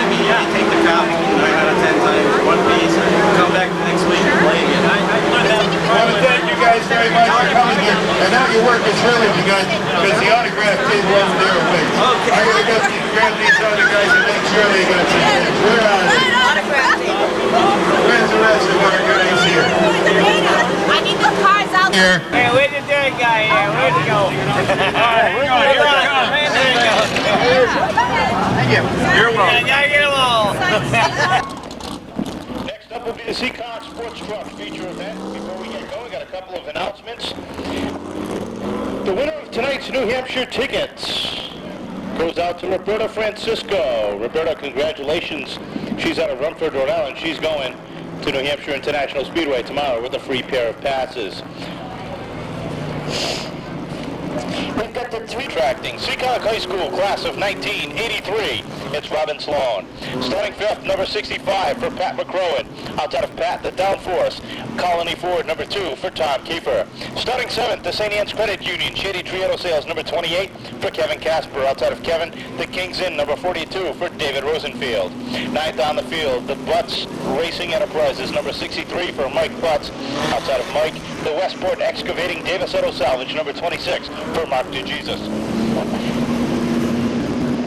Starting 11th on the field, the Shine Graphics, General Auto Body, J. LeMay Construction, number 17 for Joey LeMay. Outside of Joey, the Arcan Spring, A&N Auto Body, number 21, it's Brian Clark. Starting 13th is number 13, the Herbst Auto Sales, Buck Stevens, Freetown Auto Parts, number 13 for Billy Flint. Outside of Bill, the Hydro Stop Roofing, Stanford & Sons Auto Parts, number 18, it's Johnny Tripp. Starting 15th, your defending truck champion, truck number 24, that's Ray Sulia behind the wheel. Outside of Ray, the number 27, last Saturday night's feature winner, Mike Brightman. Starting 17th, the Chuck's General Cleaning, Tom's Glass, number 87, that's Tracy Olette. Outside of Tracy, the Columbus Oil Company, Tom's Transmissions, number 14 for Jay Macedonio. 19th on the field, the number 66 for Richie Morse. Outside of Rich, the number 94 for Dawn Carrero. Starting 21st inside the 11th and final row, the number 6 for Jeff Thompson, and rounding out the field, the Firestone Swansea Candiggett Excavating, number 92 for Nick Macedonio.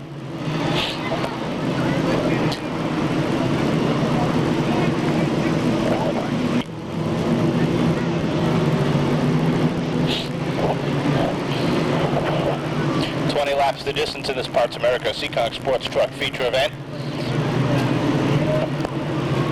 George Rigo looking for his first ever Seekonk Sports Truck feature win. Off the fourth corner they come. Green flag is out, and we are underway. They come up through the gearboxes down off to the front stretch. McHugh gets a little sideways on the front stretch. That allows Robin Sloan to take a peek inside. She couldn't take advantage of it. Settles back in beside. Into fifth position.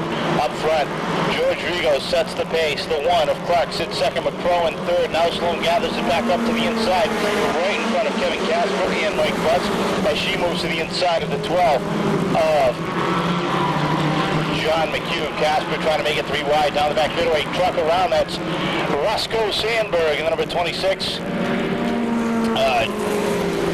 Roscoe DeJesus, Mark Roscoe DeJesus in the 26 around on the back straightaway. When we crown our 1998 Pro Stock champion, those points will definitely go down to the wire in the top 5. Next Saturday night, a full night of racing. Pro Stock, Sportsman's Trucks, Formula 4s, and Street Stocks. The Street Stocks have a special event for them the following night, next Sunday. Celebrate Labor Day Seekonk Speedway style with spectator drags, figure eights, Formula 4s, powder puffs. Still waiting, ladies. Doug Danger versus Jason the Animal in motorcycle jumps. A 100-car demolition derby and some of the best fireworks this side of the Pacific.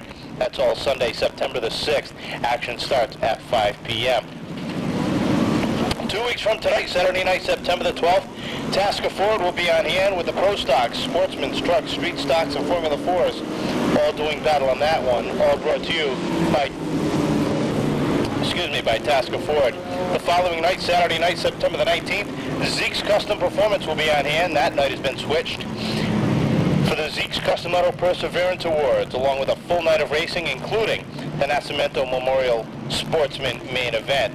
So a full night of racing each and every Saturday night through the month of September. Try it again this time off at turn number 4 as as we get the green flag. The number 33, George Rigo, brings it up through the gearboxes. He heads towards turn one. The number 1 of Billy Clark sits on the outside. He tries to hold on, but look behind him. 3 wide action. Robin Sloan, John McHugh, and Kevin Casper trying to work their way all to the front. Kevin's got the advantage in the third groove. Oh, Billy Clark slides up right in front of Casper. Casper threads the needle. Wow, what a move. Right in between Sloan and Clark. That was a move, a veteran move for a rookie driver in the Seekonk Sports Truck. Casper now moves up into third, overtaking Robin Sloan. Sloan drops back to fourth. Casper sets his sights on the 65. Look at the action deep in the back as Surya Flint all do battle as McHugh continues to slide towards the back of the field. Casper is now caught your second place driver.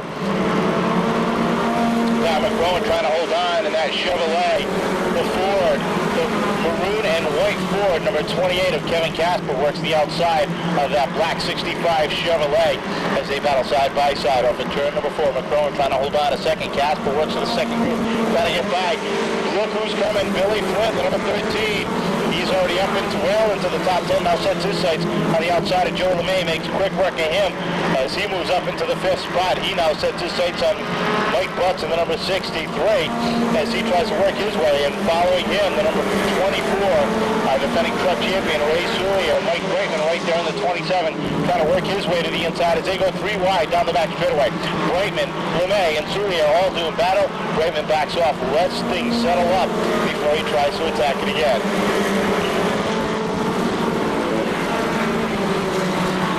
Battle for fourth continues. Flint now to the outside of Robin Sloan as they do battle side by side.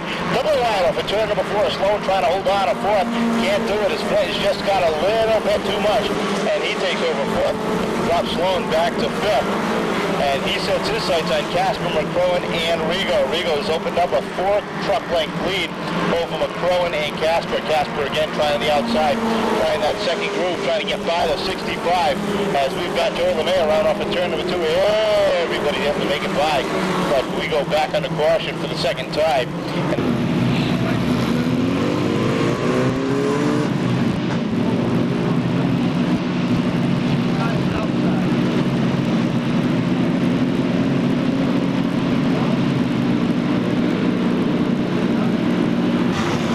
Sportsmen's will be up next, followed by the Pro Stocks and the Street Stocks for their main events as well. George Rigo and Pat McCrow in row number 1, the 28 of Kevin Casper, the 13 of Billy Flynn, up to 4th. Off the 4th corner they come, waiting for them to hit the stripe. Green flag is out. We are underway. Rigo again gets the jump just a little bit better than McCrow, and that allows Casper to move it to the inside, take over second. Flint almost 3 wide down the back straightaway as he throws that car down to the bottom and takes over third.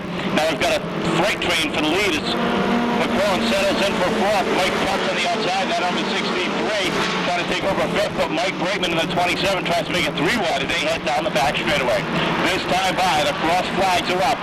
10 down, 10 to go for George Rigo, looking for win number 1 of the Seekonk Sports Truck.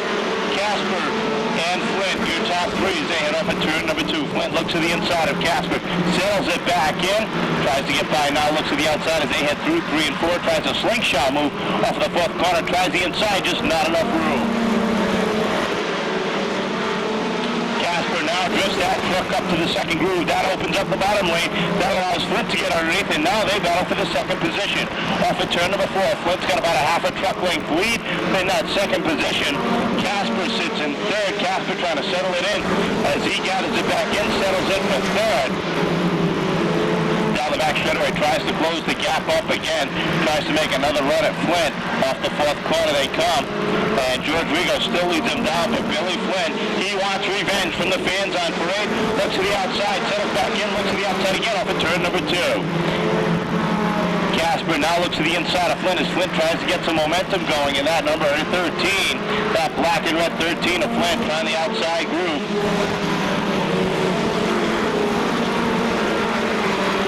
Down the back straighter they go. Flint trying to get the momentum going on the outside. This time by, they get the signal. 5 more laps to go. Rigo trying to hold on for his first ever Seekonk Sports Truck feature event. Flint looks to the high side, settles in below as two trucks tangle off at turn number 4. The one of Billy Clark looks like the 92 of Nick Macedonio. Screen stays out as Macedonio rolls on. Some front-end damage to that number 92. He pulls out as traffic goes by, but up front the battle continues. The 13 of Billy Flint, the 33 of George Rigo, the Pro Stock driver, settling into a ride in the Seekonk Sports Truck. 3 to go this time by. Rigo continues to hold him off. Flint battling, giving him everything he's got. Gives him the come home, and off the turn number 2, looks to the high side, trying to make a last-ditch pass. Through 3 and 4 this time by. The sticks are up, the double stakes. 2 to go this time. Flint's got 2 more laps to make a move on George Rigo. Rigo holding on to the lead for dear life, looking for something he's never done before. One in a truck. Off the 4th corner they come. A lap truck of Billy Clark gets in the way. White flag out. One more time around. Looks like George Rigo may be able to hold on. Through 1 and 2. Flint looks to the inside. Settles back in. Off at turn number 2. Lays back just a little bit. Tries to get some momentum. Tries the slingshot move. Through 3 and 4. George Rigo out front in the blue number 33. And George Rigo takes the win. Second is Billy Flint. Kevin Casper in for 3rd. McCrow in 4th. Sullier in for 5th. Sloan, a good cap for 6th. With Trippy. Olet and Clark, your top 10. John McHugh crosses the finish line in 11th, sideways, backwards. The 92 of Macedonio and the 2 of Tom Kiefer, both involved. But there's no question on your winner. His first ever Seekonk Sports Truck feature event. He's won in the Pro Stocks. He's won in the Sportsman and Charger divisions. Heck, he's won even one in the Street Stocks. But George Rigo did something tonight he's never done before. Won in a Ford. And also in the Seekonk Sports Truck feature event. Driving the Ashley Ford, Reflections Incorporated, Lawton Garage, Alice Cafe, Riverside Auto Salvage, truck number 33. Ladies and gentlemen, a big round of applause for George Rigo.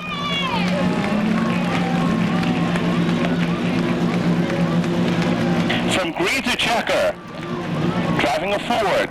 That's one thing George has never done, won in a Ford. The other thing, he's never won in the trucks. Well, he can cross those both off his list. A 27 of Mike Brakeman with some front-end damage on that Dodge Dakota.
Good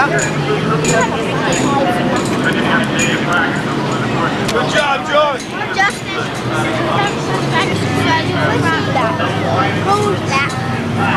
I could do it from this man. That's Matthew's dad. I know, that's the bigger movie. Hey, George. Here, you can use my pen. Are you taking this? You gonna sign it? Don't push me. Break it up.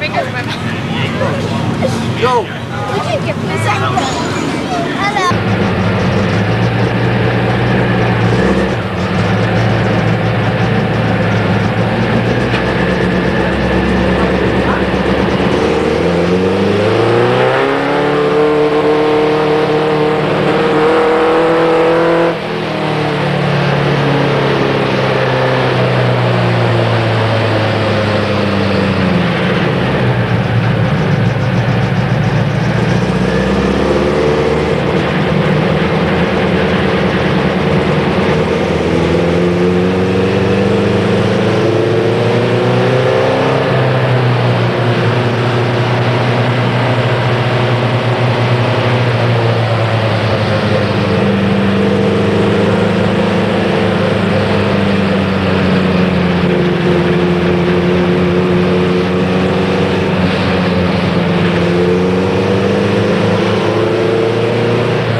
asshole.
and driving the Dunkin' Donuts, number 39, it's Elmer Wing. 21st starting position, driving the Crescent 01, Ed St. Angelo. Driving outside the edge from Seekonk, Massachusetts, in the Science by tomorrow, number 87, Mike Colorado.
Is doing an excellent off the advances of Steve Channing, but Sarandinski is rookie in this division compared to Channing, who has been with us for quite some time. Side by side as they go down through 3 and 4, wheel to wheel battle for the lead.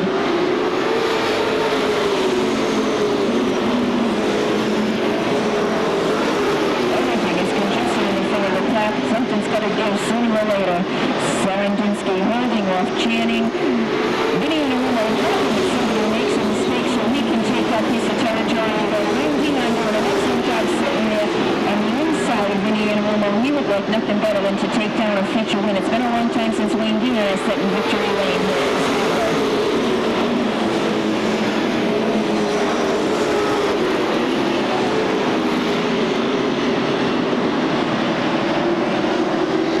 Side-by-side action continues, but this time by it looks like Steve Channing almost slid right up into the lead.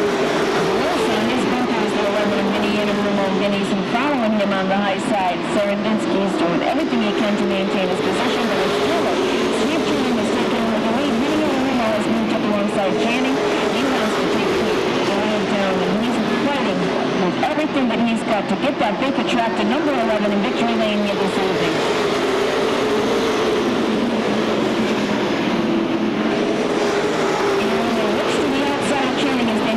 Down the backstretch, through 3 and 4, Channing continues to hold on. It's holding on to everything that he's got, but Vinny and Romo is running strong, and as they go down through 1 and 2 and make it down the back straightaway, he's inching just ever so slightly ahead of Channing. As they come down the front chute, Vinny and Romo is the new leader as the halfway around north, that's sitting in the grass area in turn number 3. As he tries to fire that car up, we do see a little bit of a frame underneath the car. He might have broken a fuel line with that car. So the caution has come out. First caution of this pro stock featuring Vinny Anarumo had taken 1998, along with Billy Manchester. Well, he's still sitting in third. Dion trying to hold on to fourth. Looks like the car's starting to go away from Scott Seredinsky, running for Rookie of the Year, is doing a great job holding on.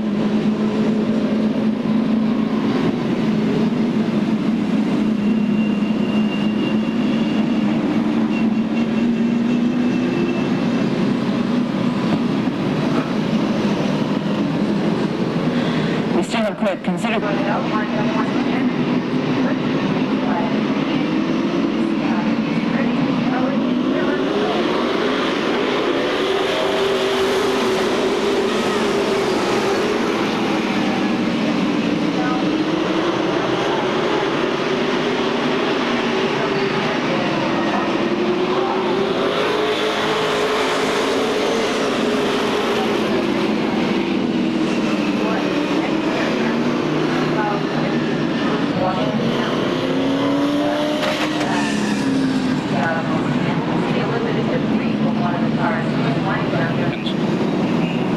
And the 46 of Chad Chase, your top 10 cars.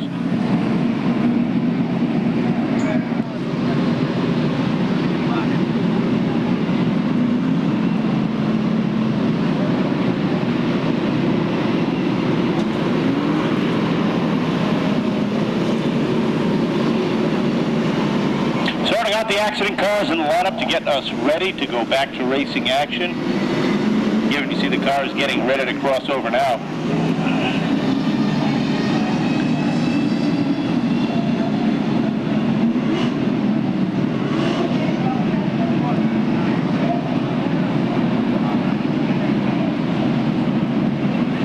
See now the crossover signal is given by our assistant starter, Eddie Morin. Looking for a green flag. Hopefully next time by. This keep falling out.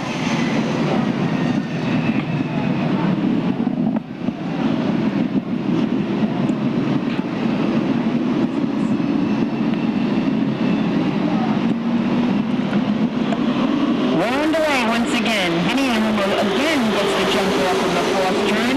Heads up, brings it all the way around. Anarumo moves into the lead. Steve Channing brings that number 20 Universal Ambulance car up into 2nd. Scott Seredinsky sits 3rd on the field. And running 4th, it's Wayne Dion in the Rhode Island drive shop number 99. Looks like whatever was plaguing Wayne Dion a little earlier on has corrected itself as he is back in the hunt once again. And that big attractor number 11 is just steadily pulling away from the rest of the field. The only nearest closest competitor to him is Steve Channing in the 20. Seredinsky sits 3rd, well, Wayne Dion 4th. The 15 of Mike Castle sits 5th on the field. Battle for 6th between Lenny Ellis and Billy Manchester. Lenny Ellis to the inside, Manchester to the outside. Looks like Manchester's got the break and he'll take it next position away.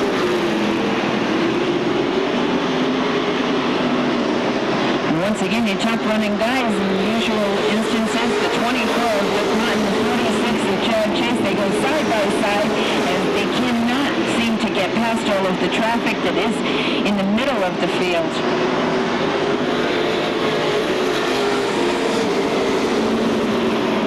So Vinny Anarumo continuing to pull away from the remainder of the field. Steve Channing runs midway between the leader and the rest of the pack.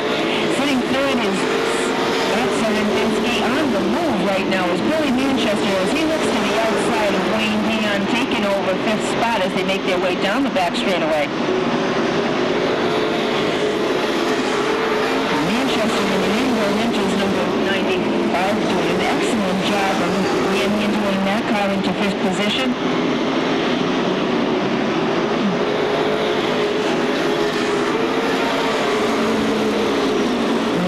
Chad Chase has found in there as he has now moved up to the outside of Hutchins coming down the back straightaway. Went from one section of traffic into another.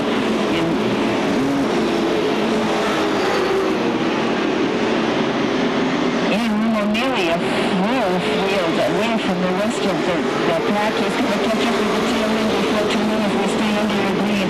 Yes, not tonight.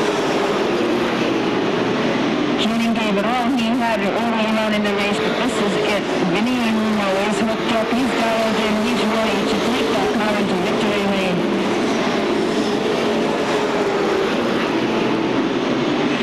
Chad Chase has moved to Vidaris Insurance number 46 up into 9th position. 10th on the field is Dave Hutchins, and 11th is Rick Martin. Those three of the fastest cars that we have out here on a weekly basis, and none of them can seem to get past all of the traffic.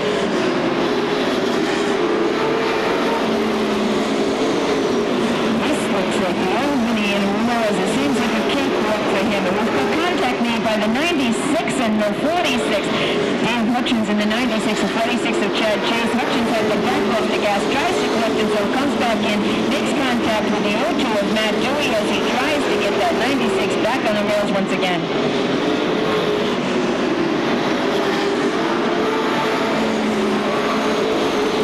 Bill Manchester's on the move now. Rainbow Reynolds, number 95. He's got his way around the 15 of Mike Castle into the 4th position, trying to set down the sights of the number 22, the other rookie candidate, number 22 of Scott Serdinsky. They head through 1 and 2. The 95 of Manchester slides through the corner on his way towards the 3rd spot. Two to go. Signal being given this time by as Vinny Irumo is nearly caught up with the back end of the field, Kevin. Doing an excellent job of handling that Baker tractor car. He's doing one more time around, just one more time around. Vinny Irumo has to have a grin from ear to ear. It's been a long time since he sat in victory lane here this evening. Vinny Irumo taking the Baker tractor number 11 to victory, followed by Steve Channing, Scott Serdinsky, Billy Manchester, Mike Castle, Wayne Dion, Lenny Ellis, Chad Chase, Bobby Pellin, and Rick Martin. It's been a long time since we've seen Vinny Irumo do this type of run, but he certainly was hooked up here this evening.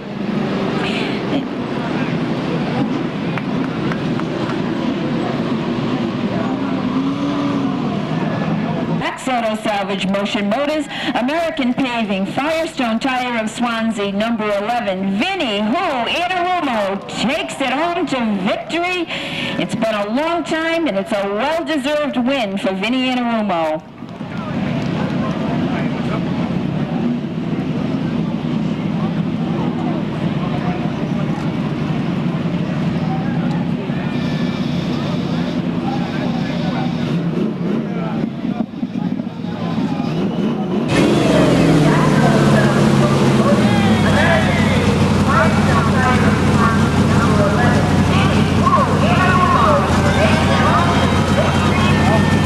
Long time.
Jimmy, come over here with me. If we can get Vinny down off cloud 9, we might even get the talk to him.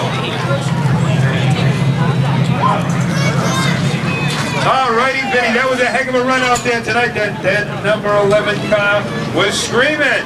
We got a new motor from Nash Everton last week, and it's making some horsepower. Well, I guess that makes all the difference in the world, doesn't it? Oh, it definitely does. We've been underpowered all year. Now we're just going to fine-tune it and make it a little better. Well, I tell you, the guy behind the wheel didn't have a bad time himself out there. That was actually fun tonight. I mean, when you start in the back, that's when you deserve to win, but I'll take it from anyway. Got to tell you a little story. Last night we went out to Gooseberry Neck at Horse Neck to see the waves, and I happened to be wearing my Vinny Who shirt. And I'm coming back off the island. Some guy looks up while he's going. We're going back off the causeway and says, "Hey, Vinny Anarumo, Seekonk Speedway." The magic's still there, Vinny. Yeah, we met a guy in Martha's Vineyard a couple of years ago who works at a pot store, and I walked in and he said, "Vinny Who?" I'm looking at him like, how did he know me down in Martha's Vineyard? But he races up here at Seekonk, his father. Oh, yeah, you must be talking about little Al Clements. That's why I think that's what his name was, yeah. Now, well, Vinny, I'll tell you, you really had the car hooked up. This is what, your third win this year? No, it's only a second. I keep losing count on you. Last year you came in, I was under the count. But I'll tell you, if you can keep this car going and you can hold that engine in there, looks like you're set for a few more. I hope so. We've had a bad year this year. Hopefully we can turn things around at the end. Well, I'll tell you, the engine by net seems to be doing some magic for you. It's bringing out all your talents. Yeah, all the guys working at the shop, though. I mean, we wouldn't be here if it wasn't for the sponsors. All the guys working on the shop every night, I mean, they give me 100%. And that's all you can ask for. Nothing like a good motor, good car, and a great team. That's it. You got to have it all. All righty, Vinny, let's get you to your pictures, and then you can sit down and do some autographs afterwards. Congratulations on your next win. Thank you. All righty, folks, there you go. Vinny Who, you'll be over here just this makes it even better. You were very late with it. Well, my son's going to take a picture of us. She won't want to take a picture. That's my son. What's woman over there? She's telling me they can't take a picture. That's my son. No, I know.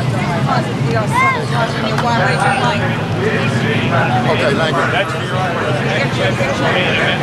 How about have my picture with you? No, you don't. Go on, both of you. Yes, you come in here. This is my mother.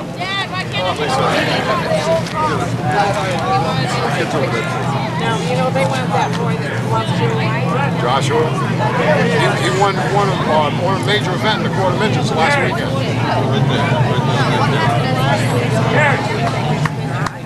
They're right there. The reason's mad because my son's taking pictures. Look at it. Come on, big smile. Jimmy! Todd, take the picture. That's not right. That's not right, Mr. Smith. No,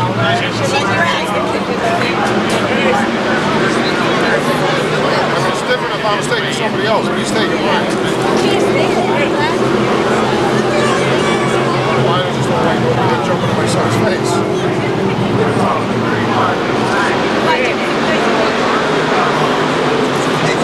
This makes it worth it.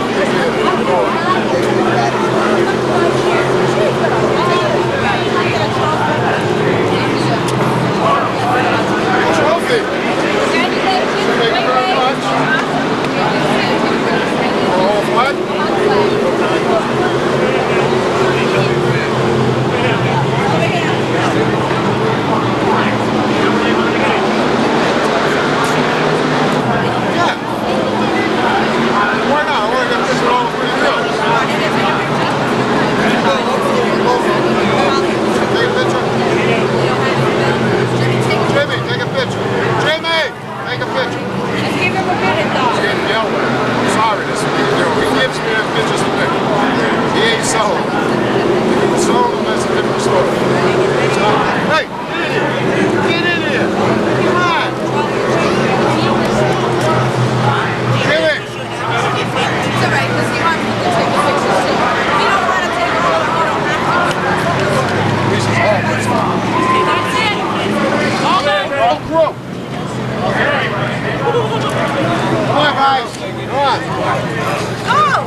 Got it. You all with flag in front. Close in a little bit. Get wide along. There we go. All set?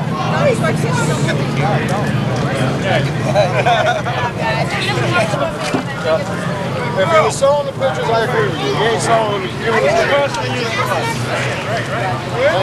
Thank you. Good job. Good shot.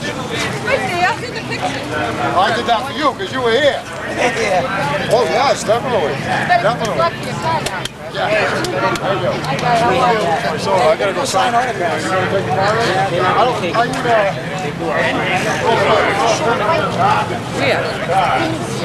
I think so. They probably have them over there, no? Lock them. Oh, we got Touch driving. Get away, Touch driving. Get her reline. Better guide him. Watch the back.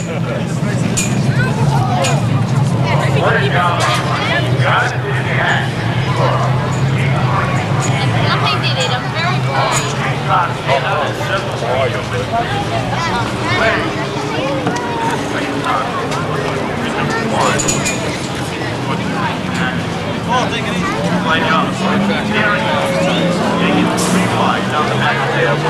I gotta do right. You know halfway. I gotta do this girl. She's waiting right here.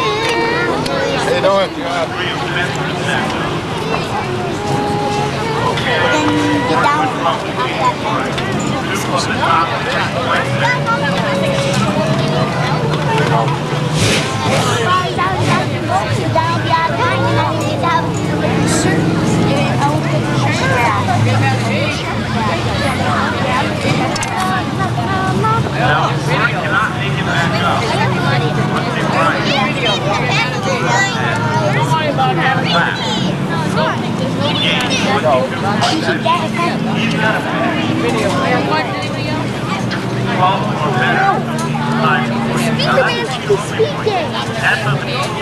This is the last round, I think.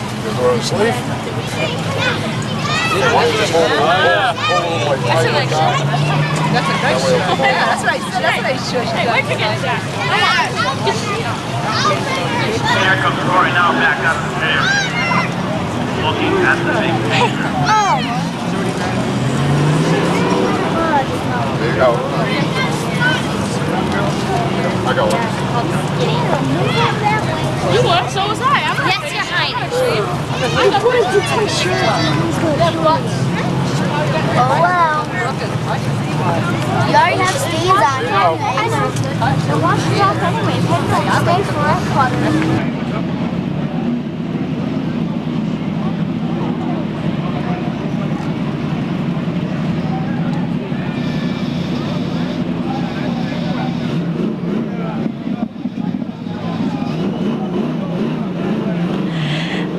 Let him hear it as he takes his victory lap around the Seekonk Speedway once again. Vinny Itarumo.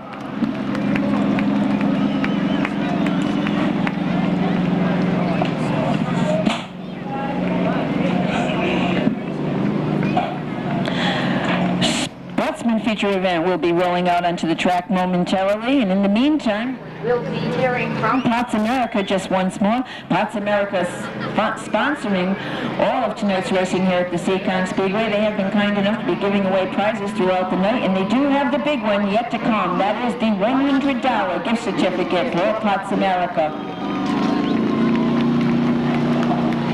Speaking of Pots America, here he comes up the stairs now. But just one more time, congratulations, and let's hear it for Vinny who? Vinny Itarumo. Vinny taking down win number 2 in 1998, tonight's Parts America Pros for Brian Souza. 7th on the field, the Viking Sheet Metal. Powermatic Car Wash, number 99 for Fireball, Glenn Young. Outside the front, the number 57 for Dean Petty. Starting 9th, the Interstate Diesel Corporation, Seaport Communications, number 4 for Stephen Taylor. Outside of Steve, the Lutton's Garage, Joe Baptista Cornwall 2 is number 70 for Glenn Lott. Starting 11th, car number 3, Kenny Spencer sitting behind the wheel of that car. Outside of Ken, the end, number 55 for Dana Willis. Outside of Dana, the Everett Auto Part Test Prior Tire Company, number 08 for Rusty Bryant. 15th on the field, your current points leader in the sportsman division. The Equity Concepts, Whitewater Seafood, number 21 for Corey Boudreau. Outside of Corey, the Mastery of Buick. Saturn of Rainham, number 42 for Bobby LaFleur. 17th on the field, the Ora and Andrews Insurance Ford Power, number 6 for Roland Wheeler. Outside of Roland, the TK O'Shea's NC Hudson Crane Service, number 32 for Bill Boudreau. Scheduled to start 19th on the field, the number 80 for Guy Workman. Outside of Guy, the Samson's Auto Care, Kevin Woodruff, number 88 for Kenny Bamford. And 21st on the field, starting scratch. Car number 8, the Kevin's Professional Auto Detailing. Tinkerell Electric, number 8 for Ed Gannon III. Caution lights are out, we're ready to go with tonight's Parts America. Sportsman, 25 lap main event. Tatro and Roller bring them down. Here they come off the fourth corner.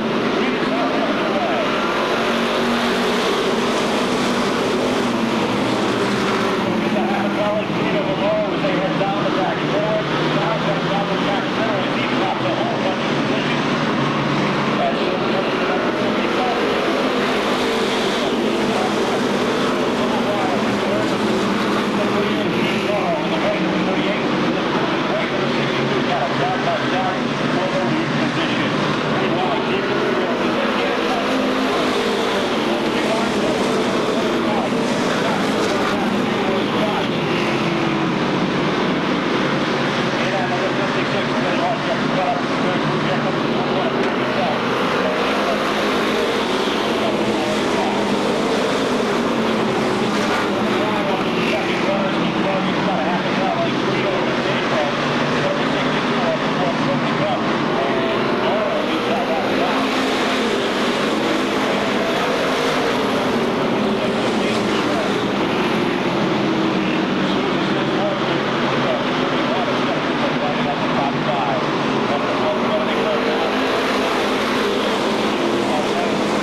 Is third with 558. Ed Gannon in the third, fourth.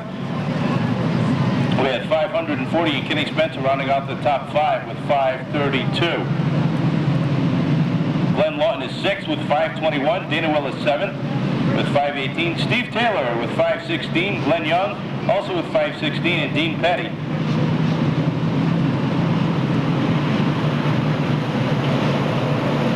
Right there as well.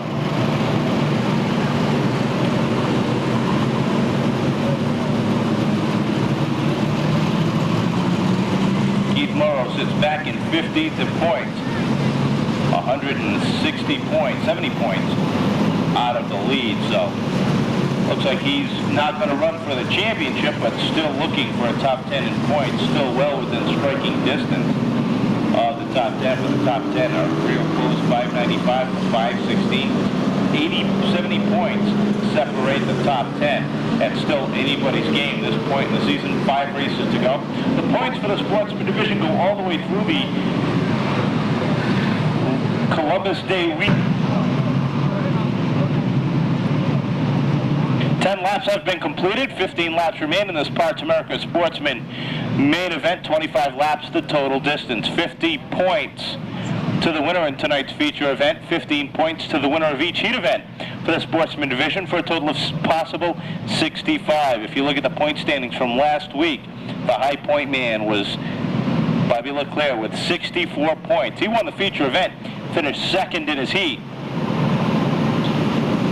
So he got a total of 64 out of the 65 points that were possible. Bobby's the 1995 Sportsman champion. Our 1996 and 97 champion, Scotty Estrella, now with us for the past several weeks. Control will bring him down for the green flag. Off the corner is where they're looking for. The stripe is where they wave the green flag. They hit the stripe, they hit the gas, the green is in the air, we're back underway. Oh, gets a jump this time on the inside. Nico tries to sneak through on the inside. Here comes Fireball Young as he tries to make it 3 wide for just a second, settles back in.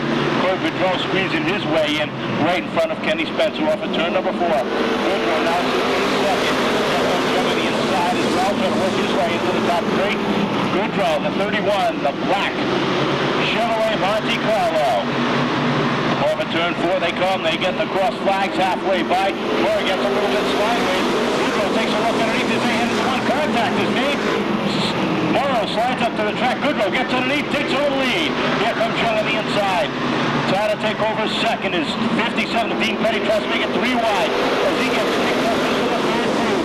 The battle for the lead continues. Jeff Boudreau, the number 31, the black Chevrolet Monte Carlo, along with the white Pontiac Trans Am, number 38, Keith Moore on the outside, side by side up to turn number 4.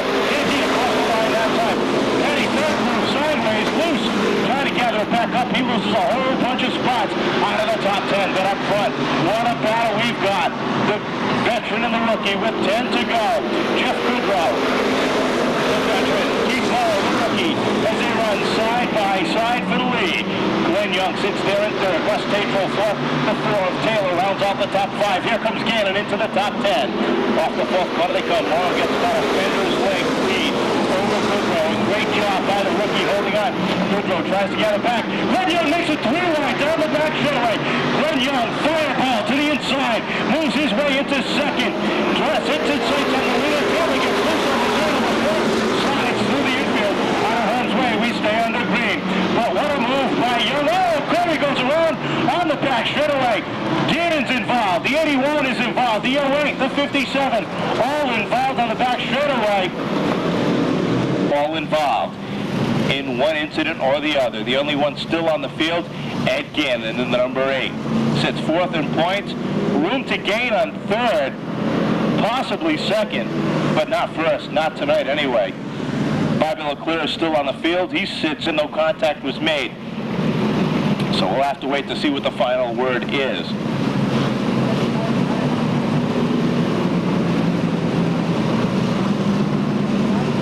But what a job up front. You gotta tip your hat to Keith Morrow. Keith was running for Rookie of the Year on us. He's a former street stock standout, has several feature wins to his credit in the street stocks, looking for win number 1 in sportsman racing action. Glenn Young, what a daring move. Make it 3 wide down the back straightaway. Moving into second. Bryant's back out. The 3 of Spencer is back out. But where's Corey Boudreau and James Lawrence? 2 of the top 3 points men.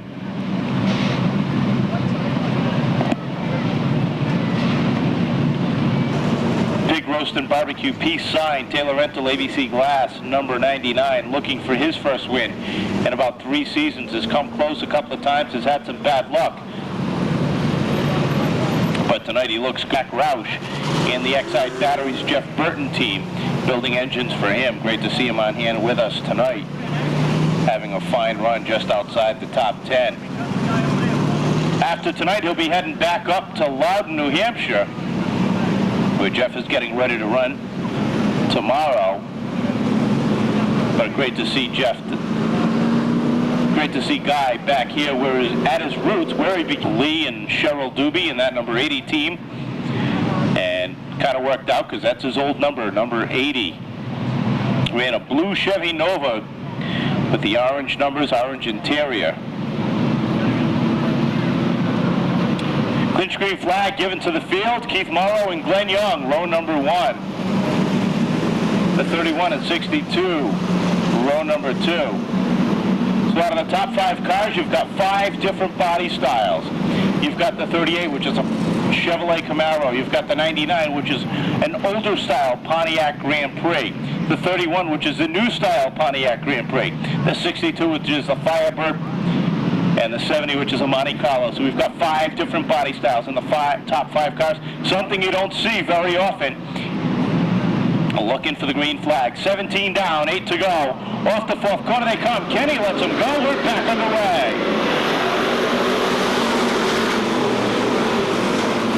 Side by side, door handle to door handle down the back straightaway. Keith Morrow settles up to about a half a car length lead. Young trying to hold on. Goodrow's fights. Oh, contact. Goodrow gets into Young. Young holds it on. Look at Goodrow trying to make it 3 wide. Young trying to hold on as he gets loose off at turn number 2. Now Lawton gets underneath as the 80 of Workman goes around. The 36 gets into a Mavron St. Pierre. And they go bring out the caution. The second time, you can see some right side body damage to Linwood Collins, number 56, as they both pull away after the caution comes out. So lap 17 just does not want to go into the record books. Right. The sportsmen have the 2nd annual Nascimento Sportsman Memorial, along with Zeke's Custom Auto for the Zeke's Custom Auto Perseverance Award. That's Saturday night, September the 19th. The week before, Saturday, September the 12th, Tasker Ford will be on hand for a full night of racing, a full card of racing, pro stocks, sportsmen's, trucks, streets, and Formula 4s all on hand that night. Next Saturday night, a full night of racing as well, along with the Seekonk the Street Stock special event, along with a full card of racing, and of course next Sunday, Labor Day, spectacular weekend. Celebrate Labor Day Seekonk Speedway style with some of the best action you'll find anywhere. Spectator drags, figure 8 races, Formula 4s, powder puffs. Doug Danger in his motorcycle jumping going up against Jason the Animal.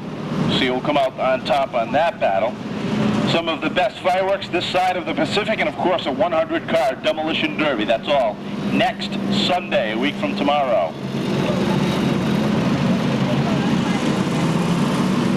PM 9959.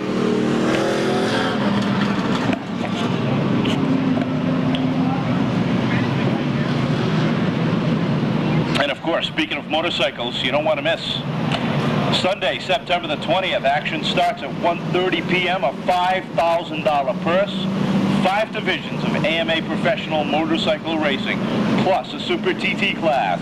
That's all Sunday, September the 20th. Action starts at 1:30. And of course, at these events and all our events in 1998, 6-pack size coolers are allowed. Just please do not bring in any glass or alcohol.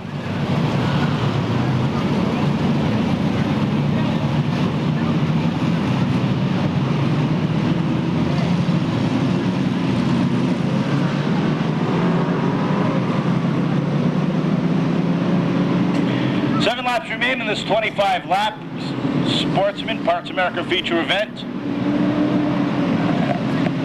Lineup's just about sorted out.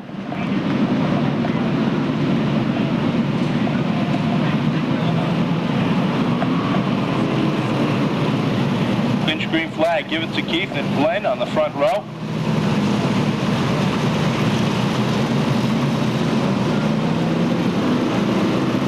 As the 81 of James Lawrence told where he is to restart, as is Ed Gannon. Coming off of turn number 4. Jeff Goodrow right there in 3rd. Statro 4th. Off the 4th corner they come. Green is out. We're back underway. And Keith Morrow gets the jump again over Young. Young trying to settle in as the 31 of Goodrow gets underneath. Here comes James. There comes Glenn Young in that bright orange and white, number 70 to the inside of Young. At the fourth corner, Goodrow back up into second. Here comes Lawton up to 3rd on the inside as he battles with the 99 of Glenn Young. Working the outside. Russ Tatro trying to hold on as he battles with the 25 of Brian Souza. Back up into the top 5 after his early spin. Down the back straightaway they go. Keith Morrow continues to hold him off. Ron St. Pierre heads into the pit area. Your leader still remains the 38 of Keith Morrow. Long looks to the outside. Trying to take over second down. Looks underneath. Down the back straightaway. Lawton to the inside of Goodrow. Side by side. Oh, Goodrow slams into Lawton. Doesn't leave his foot in. Up the front way. To the front end side. It's all away. Russ Pedro from a 62. The front bumper of that car started to pull away. Down the back straightaway. Lawton looks to the outside. Souza looks down low. Off the fourth corner they come. 2 to go. It's time wide. Victory, first ever in the Sportsman division. The 31 sits second. Lawton now third. White flag is out. One more time around for Keith Morrow with a Cox communication number 38. Goodrow for second. Souza now up into third. Here comes LeClaire on the inside for fourth. Off the fourth corner they come. Checkered is in the air, and Keith Morrow takes down his first ever Sportsman win. Goodrow for second. Souza, Lawton, and LeClaire, your top 5 cars in tonight's Parts America Sportsman 25-lap main event. Couple of cars around after the finish. The 8 of Ed Gannon, the 81 of James Lawrence, and the 08 of Rusty Bryan. I guess you had to have an 8 in your number to be involved in that incident. But the one that counts, the 8 that counts, is the 38. Car South Popola Racing Engine Spectacular Spinner DJ. Car number 38. Ladies and gentlemen, give it up for Keith Morrow.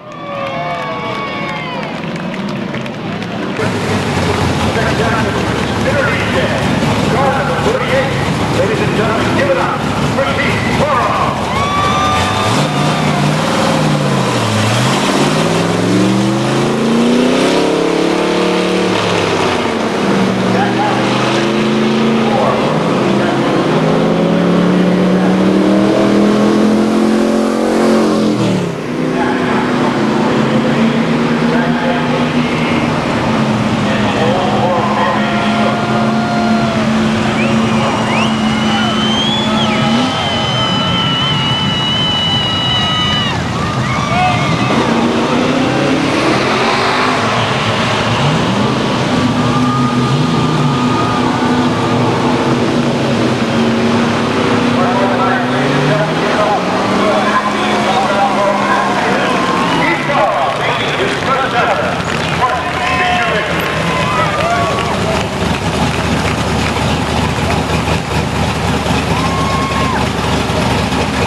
The sweat's pouring off this guy tonight. All right, Keith, that was a piece of masterwork you pulled out there tonight. Oh my God. He's got the hat. I gotta thank Seekonk Communications, Spectacular Spinner, South Popola Racing Engines, Ink Calligraphy. Everybody, I gotta thank the crew, my father, 3D Rigging, the guys from there, everybody. I thank Mike from G-Lopes, letting us use the scales. A lot of cars, incredible all night. All right, Keith, well, you got to admit, the big thing here is any rookie win is spectacular and special to you, isn't it? Yeah, it was good. We had problems with the power steering belt all night. We lost the power steering belt 2 laps into the race, and I was watching the water. As long as it didn't knock that off, we were going. And my father said, you know, if the power steering goes, don't manhandle it, just pull in. The car was too good. I wasn't gonna give up. No wonder you're so tired. You're out there wrestling without a power steering pump for all those laps. No power steering, victory lap, the power brake, the brake broke. They said we're leaking brake fluid on the track. I gotta thank my father, my mother, Cheryl Doobie. The car was just amazing all night. I thought when we got on the outside that we were gonna start falling back. So the car stayed there and came back. Had a lot of tough competitors chasing you too. And that point where you fell back there and then came roaring back up to the front, that was the testimony to perseverance on your part. Yeah, it was tough. I thought we were all done, but it was great. Put the foot down, see if it just had a little more that was there. Yeah, the car was sticking all night. And, you know, the guy that was helping us all week, busting his butt all week with it, would telling us take out lead, put lead, wedge, everything. He wasn't there tonight, which, you know, I wish he was, but that's the way things go, I guess. He's out on vacation. So. Well, I'm sure you're going to call him as soon as he gets back from vacation. Yeah. Because everything that happened here happened for the right thing tonight. Yeah, it was a great night. Like, thank Parts America for the sponsor tonight. It was just incredible. Well, all right, I'm going to let you go. You see the big round of congratulations for Keith Carrillo. Is that rookie win for him?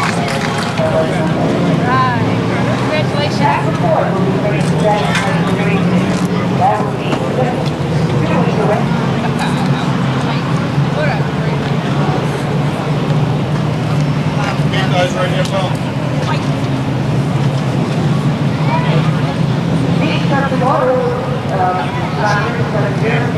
Everybody or just Crow?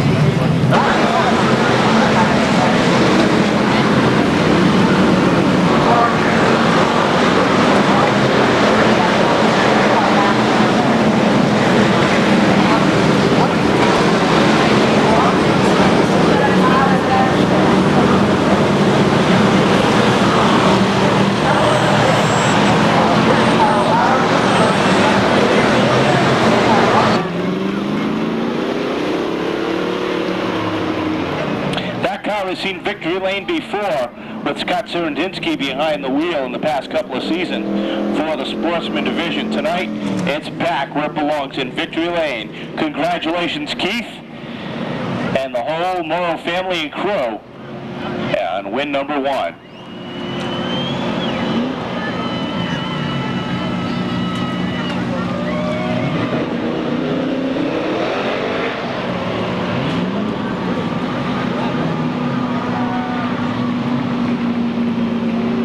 One more time, ladies and gentlemen, give it up for a happy South Attleboro, Mass native, Keith Morrow, taking his first ever Sportsman feature victory.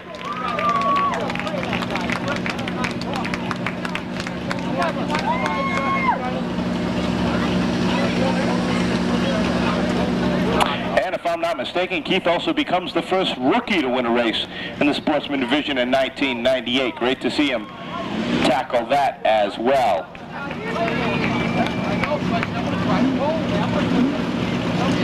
So Keith will make a quick trip to the scales, make sure the car is up to snuff, and barring any problems, he'll be up in victory lane celebrating his first ever Sportsman feature victory. Looks like he can't get the car out of reverse. There he goes. He's all set. He's rolling on his way to victory lane up behind turn number 4, right next to the Parts America. Tonight's Parts America feature winner, Keith Morrow. And Parts America once again bringing you the final feature event here this evening. Street stock feature action. Starting on pole, driving the S&J Trucking Incorporated number 32, it's Rob Mohan. Starting outside Rob in the 3D rigging, Don's Mobile number 47, John Belmont. Third on the field, driving the Jeff's Removal and Recycle number 9, Steve Randall. Alongside Steve from Oaks Bluff, Massachusetts in the number 72, Al Clemens III. Fifth on the field in the Aldi's, Rockow and Lobster Company number 62, Steve Sisson. Driving the Mastery of Buick Pontiac GMC of Rainham, It's the number 22, Paul Neely. Starting in 9th, driving the Sean McCarrion, number 13, Rob Murphy. 10th on the field, from Seekonk, Massachusetts, driving the number 6, Rich Cavallaro. 11th starting position, Frank Betancourt, on number 24, Robert Rose. Starting 12th, driving the TMD Demolition Bear God, number 59, Joe Farrow. 13th starting position in the All Seasons Incorporated Fox Fuel, all 5, Eddie Plant, starting 14th, driving the G-Ropes Construction Ferraris Auto Salvage, number 26, it's Peter Fernandez the 4th. 15th on the field, driving the Tom's Trans Current Points leader, Bob Betancourt. 17th on the field, driving the number 85, it's Barry Shore. Alongside Barry, driving the New England Recycling Nats Racing Engines, number 16, it's Stacy Moulton. 19th starting position in the E&R Roofing 00, Don Enos. Starting 20th, driving the Bento's Auto Body, number 2, it's Doug Rio. 21st starting spot in the Quality Fence 03, Alan Carrera. Alongside Alan, driving the number 65, it's Eddie Moniz. Starting 23rd on the field, driving the number 116, Pittsburgh Paints, Jim Sylvia. Alongside Jim, driving the BOC Gases, number 1, Dave Poirier. 25th starting spot, driving the number 18, it's Kevin Rio. And alongside Kevin, in the Conlin & Sons Refrigeration, number 5, Tom Furtado.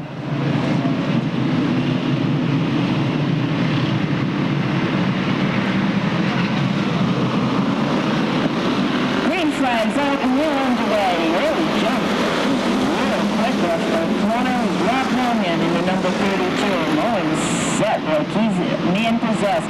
Four-wide action as they come down the back straightaway. The 47 of John Belmont gets hung out to dry and loses a considerable amount of positions. Moving up into second now, it's Steve Randall in the number 9, followed by Pete Roto in that number 3. We got a crash down here between 1 and 2. Several cars involved. Looks like Belmont in the number 47 is one of those cars.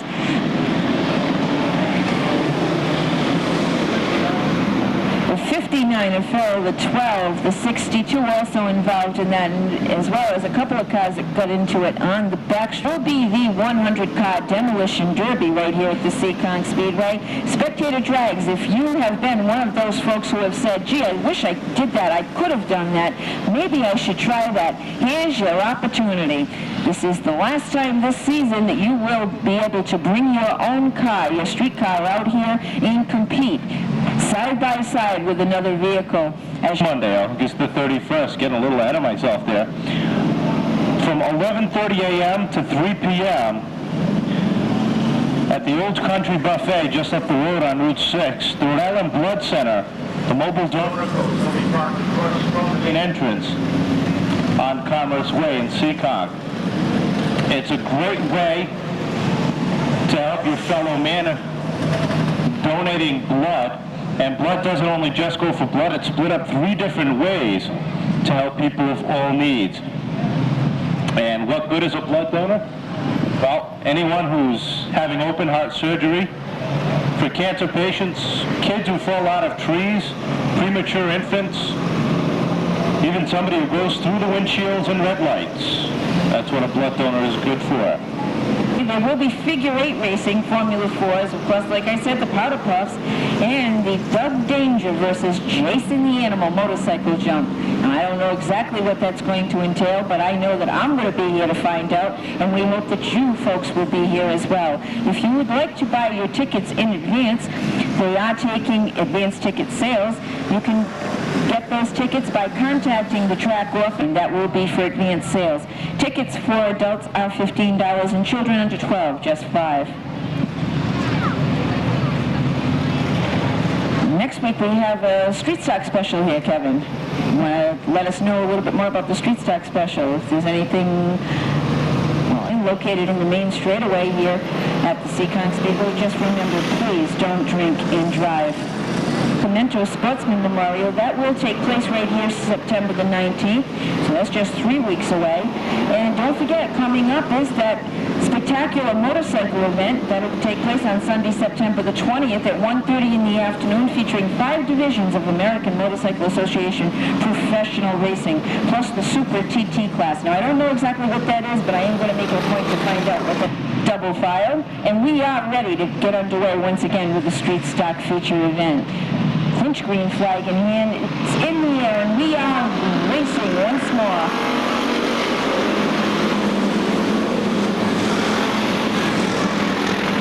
Of Moen gets that jump once again coming off the 4th turn. He is in the lead. We do see a lot of smoke coming off from one of the cars in the back straight. It looks like he's waiting.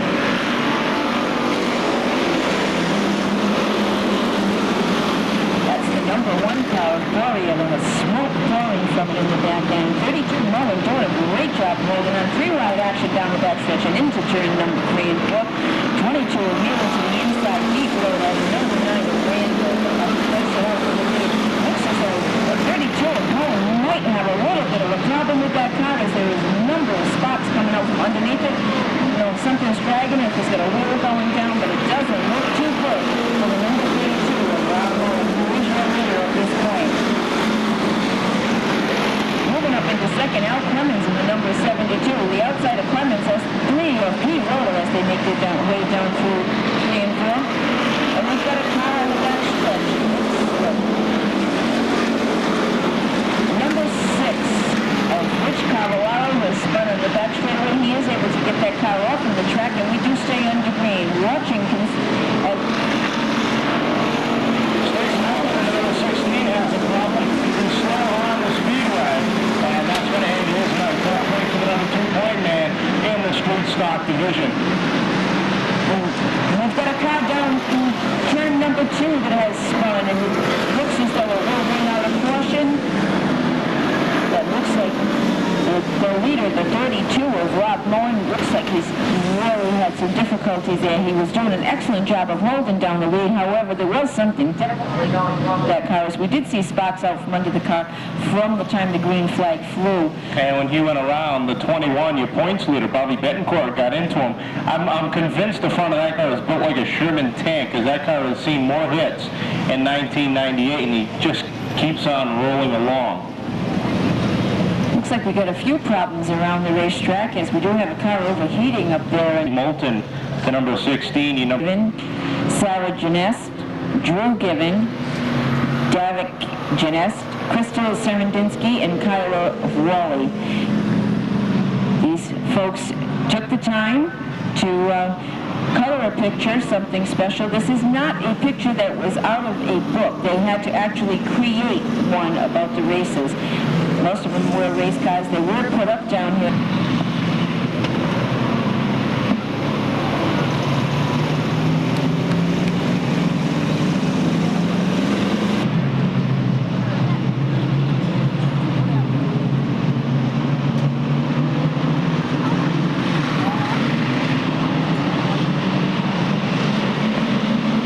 Green flags out and underway with the conclusion of the Street Stock feature event. He's taken down the lead. What's happened? Bobby Betancourt in the number 21, the points leader, hung out to dry somewhere along the line, and he has fallen seriously to the rear of the pack. But the 5 of the car goes around, looks as though he's got a continuing to agree with Pete Roller, continuing to 72 of Al Clemens sits in second. Look, the 22 of Neely now gets underneath Clemens, and they make contact. Neely comes out in the lead. The 05 of Eddie Plant moves up into third. The 72 Clemens falls back to fourth, and the inside of him now, the 116 Cecil Morton coming on to challenge him for fourth position.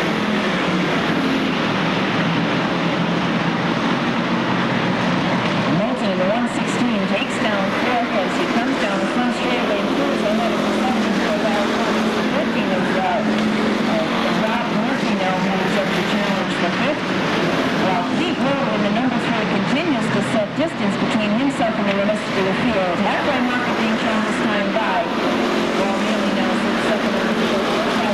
Runs through third. 116 Stacey Moulton sits fourth.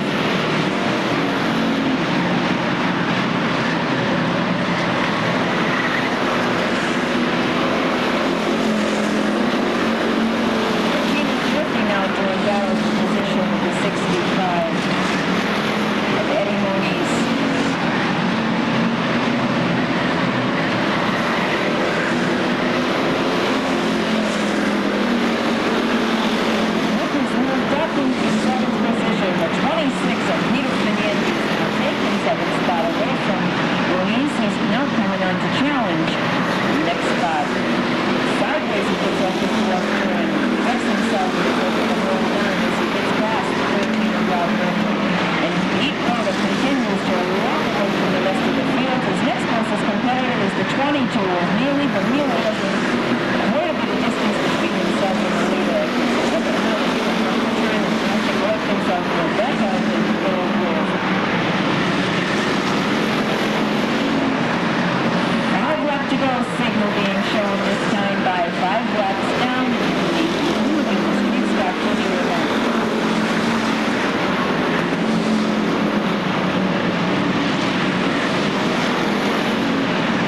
Weber continues to hold down the lead. O'Neill sits second on the field. Plant in the 05, 160 of Moses, 65 of Moniz runs fifth. Caution is out once again. That 00 of Don Enos spun down into the fourth turn area. And the 24 is being driven by Robert Rose. These two guys got together as they came off from the third turn and brought out. Caution once again.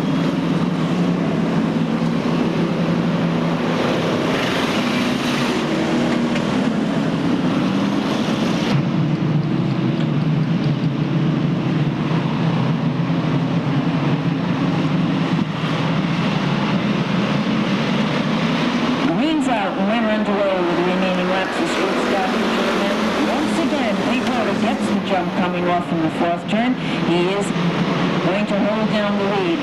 05 of Eddie Plant now gets by Paul Mealy in the 22 to take down second spot. Mealy will have to dice it out for third now. He's got some competition coming on with him, and he's in the 65, and Murphy in the number 13.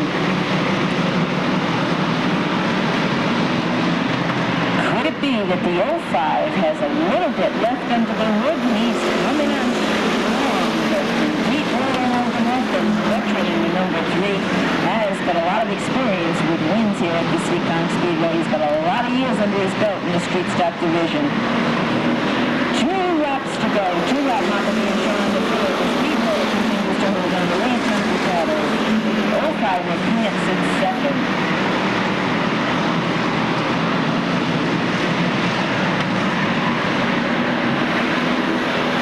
116 of Jim Sylvia has had such a good run going for himself. Something lets go in the car. It looks like steam radiator.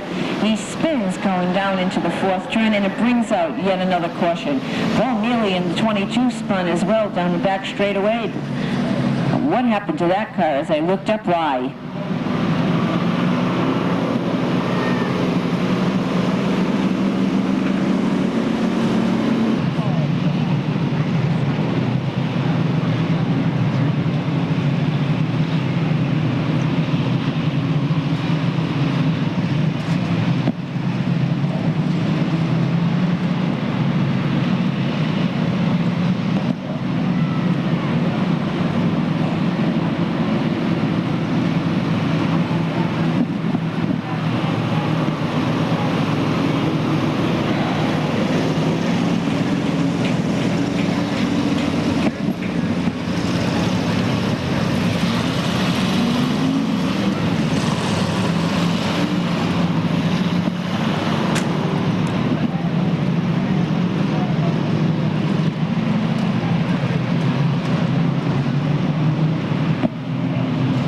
Light is out. We are going to conclude this street stock feature event. Green flags in the air and we're underway as the 05 is running win. It's a fight coming off from that fourth turn, and he's going to challenge Pete Rhoda for the lead. Side-by-side action as they make their way down the back straightaway. Pete Rhoda on the inside, Eddie Plant on the outside. Rhoda edges just slightly ahead. White flag is in the air, and Rhoda has taken back the lead. Eddie Plant has to settle for second.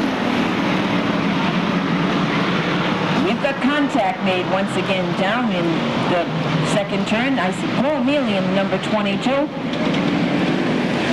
Checking flag is given to Pete Rhoda, and Pete Rhoda, driving the Stephen Lang-owned number 3, brings that car to victory lane in the street stock feature event. on hand.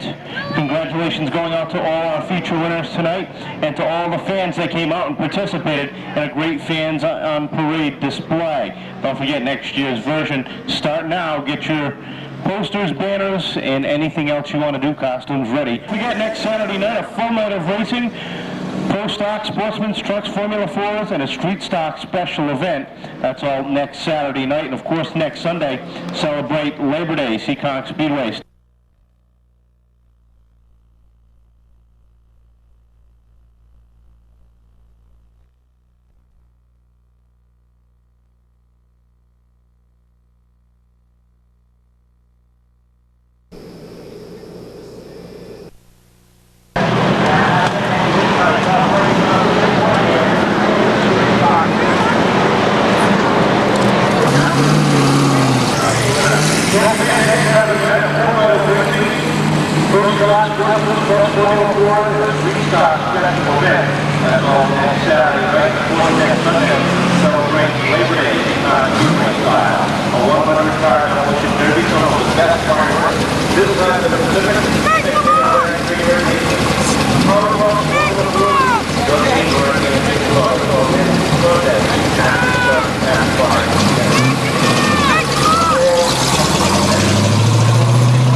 What goes in the front, it works pretty well.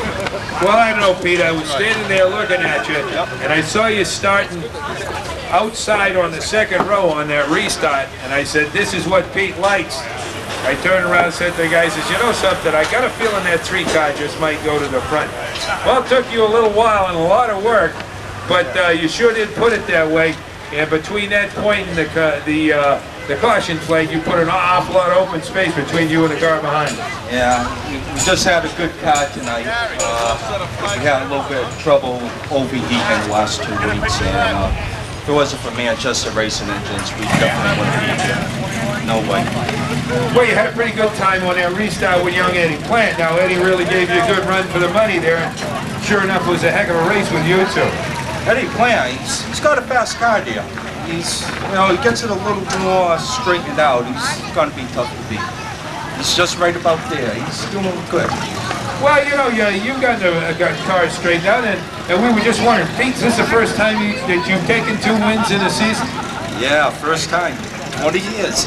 20 years of Pro Stocks, being Rotor, folks. Here's a guy who doesn't know when it's time to move up, does he? No, no moving up. This is good enough for me. It's a hobby. Reality hit me a long time ago. We're not going Winston Cup. We're not going Sportsman's or traveling or nothing. This is just a hobby. That's all it is. Have a lot of fun with it. Well, you sure make those street stocks look good. And I know you had a lot of fun out there tonight. Pete, I'm going to let you get your photographs, and then you can come on over and sign it tonight. He'll be right over here if you kids. Oh, you got those T-shirts and stuff all stretched out already. Right at Charlie for a minute. Eyes right here, Pete, just like that. You want to do a crew shot with everybody? Yeah. Jay, hold the trophy. Someone pick up that trophy there. There you go. There you go. They ain't past tech yet. No, guess where it's going? In the garage, he said. Right. You're not going anywhere. I want you in the garage. I'm leaving. Oh, no. Where we got the boys punching their car. There you go. Someone needs to. There we go. Oh, man. I want pictures. You got asked. We already asked. I don't want it. It's okay. I don't want it in my pocket. See the guy with the red jacket? He's got a camera. You have to ask him. Hey, at least I got some. I don't go all the way back. Alright, that's enough. I'm gonna go get a cut tomorrow now. Is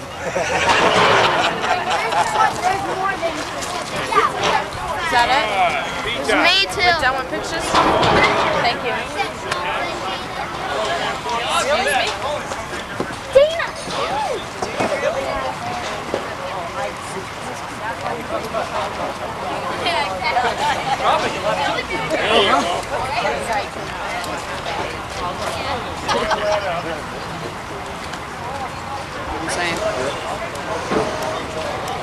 Hey, you guys really on the way so.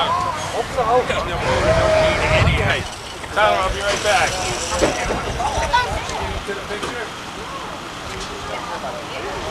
It's the photographer's page. I can't do anything with them. Yeah.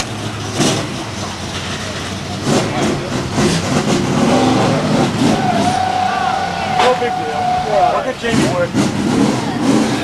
Nice autograph. I have. Looks like you take good pictures. Hey, Mary.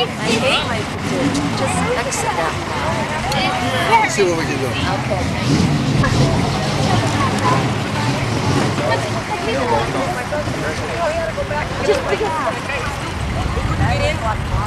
You gotta have the right tool. That don't mean he's gonna get in. That's why I gotta.